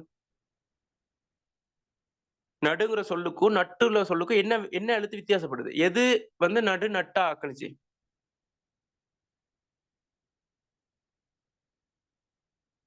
பேசுங்க. நடுங்கிறத நட்டா ஆக்குனது எந்த எழுத்து? இட். இந்த இட்டு. சரியா? இந்த இட்டு. சரியா? சத்தம். ஓகே, என்ன ஆயிருக்குன்னு கேட்டா பிள்ளைகள், இந்த இட்டு எங்க இருந்து வந்துச்சு தெரியுமா? எங்க இருந்து வந்துச்சு? இந்த இட்டு எங்க இருந்து வந்திருக்குன்னு நினைக்கிறீங்க? செவ்வாய் கிரகத்துல இருந்தா? இந்த நடுவை பிரிங்க. நடுங்கிறத பிரிங்க. நானா பிளஸ் இட்டனா பிளஸ் ஊனான்னு பிரிங்களே. ஊனா இதுதானே. இப்ப நட்டுன்னு பிரிச்சா எப்படி வரும்? நானா பிளஸ் இட்டனா பிளஸ் ஊனா. இந்த இந்த நடுல உள்ள இட்டனா இருக்கு தானே, அது இரட்டிச்சிருக்கு. 2 தடவை ஆயிருக்கு. நடுல உள்ள இட்டனா இருக்கு தானே, அந்த இட்டனம் அந்த மெய் வந்து இரட்டிச்சிருக்கு. அப்ப அந்த பகுதியில உள்ள அந்த மெய் இரட்டிச்சு தான் நட்டான்னு உருவாயிருக்கு. அப்ப இந்த இடத்துல இடைநிலை உருவாகல. இடைநிலை வந்து காலம் உணர்த்து. நட்டானுங்கிறது என்னத்தை காட்டுது? இறந்த காலத்தை காட்டுது. ஆனா இது வந்து கால இடைநிலை பெற்று இறந்த காலத்தை காட்டல. அந்த பகுதி இரட்டிச்சு தான் இறந்த காலத்தை காட்டுது. அதைத்தான் நம்ம என்ன சொல்றோம்னு கேட்டா, பகுதி இரட்டிக்கல. நீங்க நினைக்க கூடாது நடு நடு ஆண்ல பகுதினா நடு, பகுதி இரட்டிச்சுன்னா நடு இன்னொரு 2 தடவை வரும்னு யோசிக்க கூடாது. அந்த பகுதியில உள்ள கடைசியில உள்ள அந்த எழுத்து இருக்குதுனே, ஒண்ணு டூனா அல்லது தூணா ரூனா, அதுல மட்டும் இப்படி மாறும். அந்த அந்த அதுல உள்ள மெய் வந்து 2 தடவை வந்திருக்கு. அப்ப அந்த பகுதியில உள்ள அந்த மெய் இரட்டிச்சிருக்கு. அதனா நம்ம என்ன சொல்றோம்? பகுதி இரட்டிச்சிருக்கு, பகுதி இரட்டிச்சுன்னு சொல்லி சொல்லி பழகிட்டோம். சரியா? பகுதியில் உள்ள மெய் இரட்டித்து புணர்தல்ல பகுதி இரட்டித்துன்னு இருக்கு. இப்ப இத பாருங்களேன், இன்னொரு உதாரணம் பாருங்களேன். உங்களுக்கு விளக்கும் நல்லாவே. சரியா? பெற்றான பிரிங்க. பெற்றான பிரிங்க. பெற்றான பிரிச்சா பெரு பிளஸ் ஆண். இப்ப பெரு அப்ப அடுத்த கட்டம் எப்படி வரும்? பெற்று பிளஸ் ஆண். கடைசி எப்படி முடியும்? பெற்றான். இந்த பெருவுக்கும் பெற்றுக்கும் இடையில என்ன என்ன எழுத்து வித்தியாசப்படுது? இந்த இட்டனா. இந்த இட்டனா எங்க இருந்து வந்துச்சு? இந்த ரூனாவுல ஒரு இட்டனா பிளஸ் ஊனா தானே. இந்த ரூனாவுல இட்டனா தான் இன்னொரு தடவை வந்திருக்கு. விளங்குதா? இதைத்தான் நம்ம என்ன சொல்றோம்? பகுதி இரட்டித்து இறந்த காலம் உணர்த்து சொல்லக்கூடிய சொல். அப்ப எல்லா சொற்களும் அப்படி வராது. எந்தெந்த சொற்கள் வரும் அப்படின்னு கேட்டா, இந்த இந்த வினை அடியில இந்த இந்த எழுத்து இருக்கணும். ஊனா டூனா ரூனா இருக்கணும். என்ன எழுத்துக்கள்? இப்ப நம்ம குற்றியல ஒரு குசுறுத்துப்புறு பார்த்தோம். அந்த மாதிரி இதுல குடுரு இருந்தா சரி. சரியா? விளங்குதா? விளங்குதா என்ன சொல்றது? அந்த மாதிரி. இப்ப இப்படி இந்த சொல் கேள்விப்பட்டீங்களா? நக்கான் கேள்விப்பட்டீங்களா? கேள்விப்பட்டீங்களா? நக்கான் இல்ல. என்ன அர்த்தமா இருக்கு அது? நக்கான்னா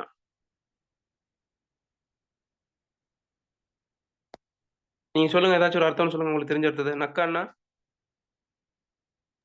சிரிக்காம இருக்கு. சிரிக்காம இருக்கிறது. அது எப்படி நக்கான் வந்து சிரிக்காம இருக்குதுன்னா? ஆமா, அது என்னது?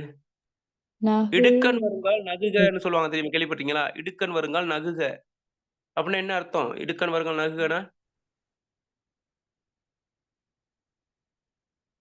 துன்பம் வந்தாலும் ஓகே. இப்ப சார் படிப்பிச்சிருக்காரு இப்படித்தான். இடுக்கண் வருங்கால் நகுகன்னு சொல்லியிருக்காரு. துன்பம் வரும்போது சிரிங்கன்ட்டு. அப்ப சார் வரையில எல்லாம் சிரிக்கிறானுங்க. என்ன காரணமா இருக்கும்? கிளாஸ் வரையில எல்லாம் சிரிப்பான், ஒரே சிரிப்பான். கேட்டிருக்காரு. நீங்க தானே சார் துன்பம் வரும்போதெல்லாம் சிரிக்க சொன்னீங்க. அப்ப சேர் வர்றது ஒரு துன்பம் அவங்களுக்கு. 2 ஹவர் அவரு அறுப்பாரு அப்படின்ட்டு. அப்ப அந்த நகுதல் அப்படிங்கிறது இடுக்கல் வருங்கால் நகுக அப்படின்னா நகுங்கிறது சிரிக்கிறது. அப்ப நகு பிளஸ் ஆன் நக்கான்னா என்ன அர்த்தம்? என்ன அர்த்தம் நக்கான்னா? சிரிக்காதவன் நக்கான். அப்ப நக்கான் எப்படி மாறி இருக்கு? நகு பிளஸ் ஆன் அடுத்து எப்படி மாறும்? சொல்லுங்க. நக்கு பிளஸ் ஆண் நக்கான். சரியா சொல்லுவீங்க. தமிழ்ல எவ்வளவு சொற்கள் இருக்கு. அதெல்லாம் விட்டுப்புட்டு இதை தான் நீங்க விளங்கப்படுத்தணுமான்னு அதெல்லாம் அப்படி வரும். இந்த மாதிரி கேள்விதான் நம்ம எதை நம்ம விட்டுட்டு போறோமோ அதுதான் MCQல வரும். சரியா? அப்ப நகு, நக்கு, நக்கான். அப்ப இந்த இடத்துல நகுக்கும் நக்குக்கும் உள்ள வித்தியாசம் என்ன? இக்கண்ணா. இந்த இக்கன். இந்த இக்கன் எங்க இருந்து வந்துச்சு? நகுல அந்த கூனால. கூனாவுல உள்ள. இக்கன். அது அது என்னது? அதைத்தான் என்னன்னு சொல்றது? பகுதி இரட்டிக்கிறதுன்னு சொல்றது. என்ன சொல்றது? பகுதி இரட்டித்தல். விளங்குதா? அப்ப இறந்த காலம் உணர்த்துறதுக்கு சாதாரண கால இடைநிலைகள் மட்டுமில்ல, பகுதி இரட்டித்தும் காலம் உணர்த்தும், இறந்த காலம் உணர்த்துங்கிறத நீங்க தெளிவா விளங்கிட்டீங்கன்னா சரி. விளங்குதா? அப்ப இவ்வளவு பெரிய ஒரு தலைப்பு படிச்சிட்டோம். பெரிய ஒரு தலைப்பு படிச்சோம். ஓகே. அதன் அடிப்படையில நம்ம இன்னைக்கு என்னென்ன பார்த்தோம்? MCQ பார்த்து முடிஞ்சு, அதுக்கப்புறம் என்னது? வினையியல். வினையியல் என்னென்ன வினையின் பண்புகள் பார்த்தோம். அடுத்து தனிவினை, கூட்டு வினை பார்த்தோம். அடுத்து குறிப்பு வினை, குறிப்பு வினை, தெர்நிலை வினை பார்த்தோம். தெரிவினை. அந்த முற்று வினை ஸ்டார்ட் பண்ணி தெர்நிலை வினை பார்த்தோம். தெர்நிலை வினையில காலங்கள் பார்த்தோம். நிகழ்காலம், இறந்த காலம், எதிர்காலம். அதுல இறந்த காலம் கால இடைநிலைகள் பெறாமலும் பகுதி இரட்டிப்பு காலம் உணர்த்தக்கூடியது இருக்குங்கிறத பார்த்துட்டோம். இல்லைங்க அப்ப? ஆம் சார். ஓகே. என்னது பெரிய ஒரு முடிச்சிட்டோம். அப்ப என்ன செய்வோம்? இன்னைக்கு கிளாஸ் நடந்த மாதிரி நாளைக்கு நடக்கும், நாளான்னைக்கு நடக்கும். 3 நாள் நான் கவர் பண்ணிடுவேன். சரியா? உங்களுக்கு ஈவினிங்ல நம்ம இப்படி ஃப்ரீயா இருப்பீங்களா? ஈவினிங்ல ஐ மீன் 7 to 9 இல்லாம ஈவினிங் டைம்ல எல்லாம் ஃப்ரீயா இருப்பீங்களா எல்லாருமே? இல்ல சார் 4 கிளாஸ் இருக்கு. கிளாஸஸ் இருக்கு. நான் கிளாஸஸ் இருக்கு, நோன்பு அப்படின்னு சிக்கல் ஒன்று இருக்கும். அதனாலதான் பிரச்சனை. இல்லாட்டி எனக்கு சனி ஞாயிறு நான் கொஞ்சம் ஃப்ரீயா தான் இருப்பேன் நான். சரியா? அதனால அந்த ஏதாச்சும் டைம் போட்டு நம்ம அழிய முடிக்கலாம். அதனால நம்ம எப்படியும் உங்களுக்கு சிக்கல் வரும். ஒவ்வொருத்தருக்கும் ஒவ்வொரு மாதிரினால சிக்கல். அதனால பரவாயில்ல. இதே டைம்ல செய்வோம். 7 to 9க்கு செய்வோம். சரி, இன்றைக்கு கொஞ்சம் லேட் ஆயிடுச்சு. நாளைக்கு ஆன் த ஸ்பாட் அந்த டைமுக்கு செய்வோம். சரியா? ஓகே பிள்ளைகள். இப்போ இன்றைக்கு எப்படி கிளாஸ் பிரயோசனமா இருந்துச்சா? ஆம் சார். Okay okay. ப்ராக்டிஸ் பண்ணுங்க பிள்ளைகள். நான் இந்த வினைகள் முடிஞ்ச கையோட உங்களுக்கு என்ன செஞ்சிருவேன்னு கேட்டா டியூட்டை போட்டுருவேன். சரி, அப்ப நீங்க என்ன செய்யலாம்? பிரிண்ட் எடுத்து படிச்சாலும் சரி, பிடிஎஃப்ல படிச்சாலும் சரி. சரி, அது நீங்க படிச்சீங்கன்னா சரி. ஓகே பிள்ளைகள். நன்றி, வணக்கம். நாளை சந்திப்போம். Thank you, Thank you, sir. Okay okay okay okay. Okay பிள்ளைகள். Good night.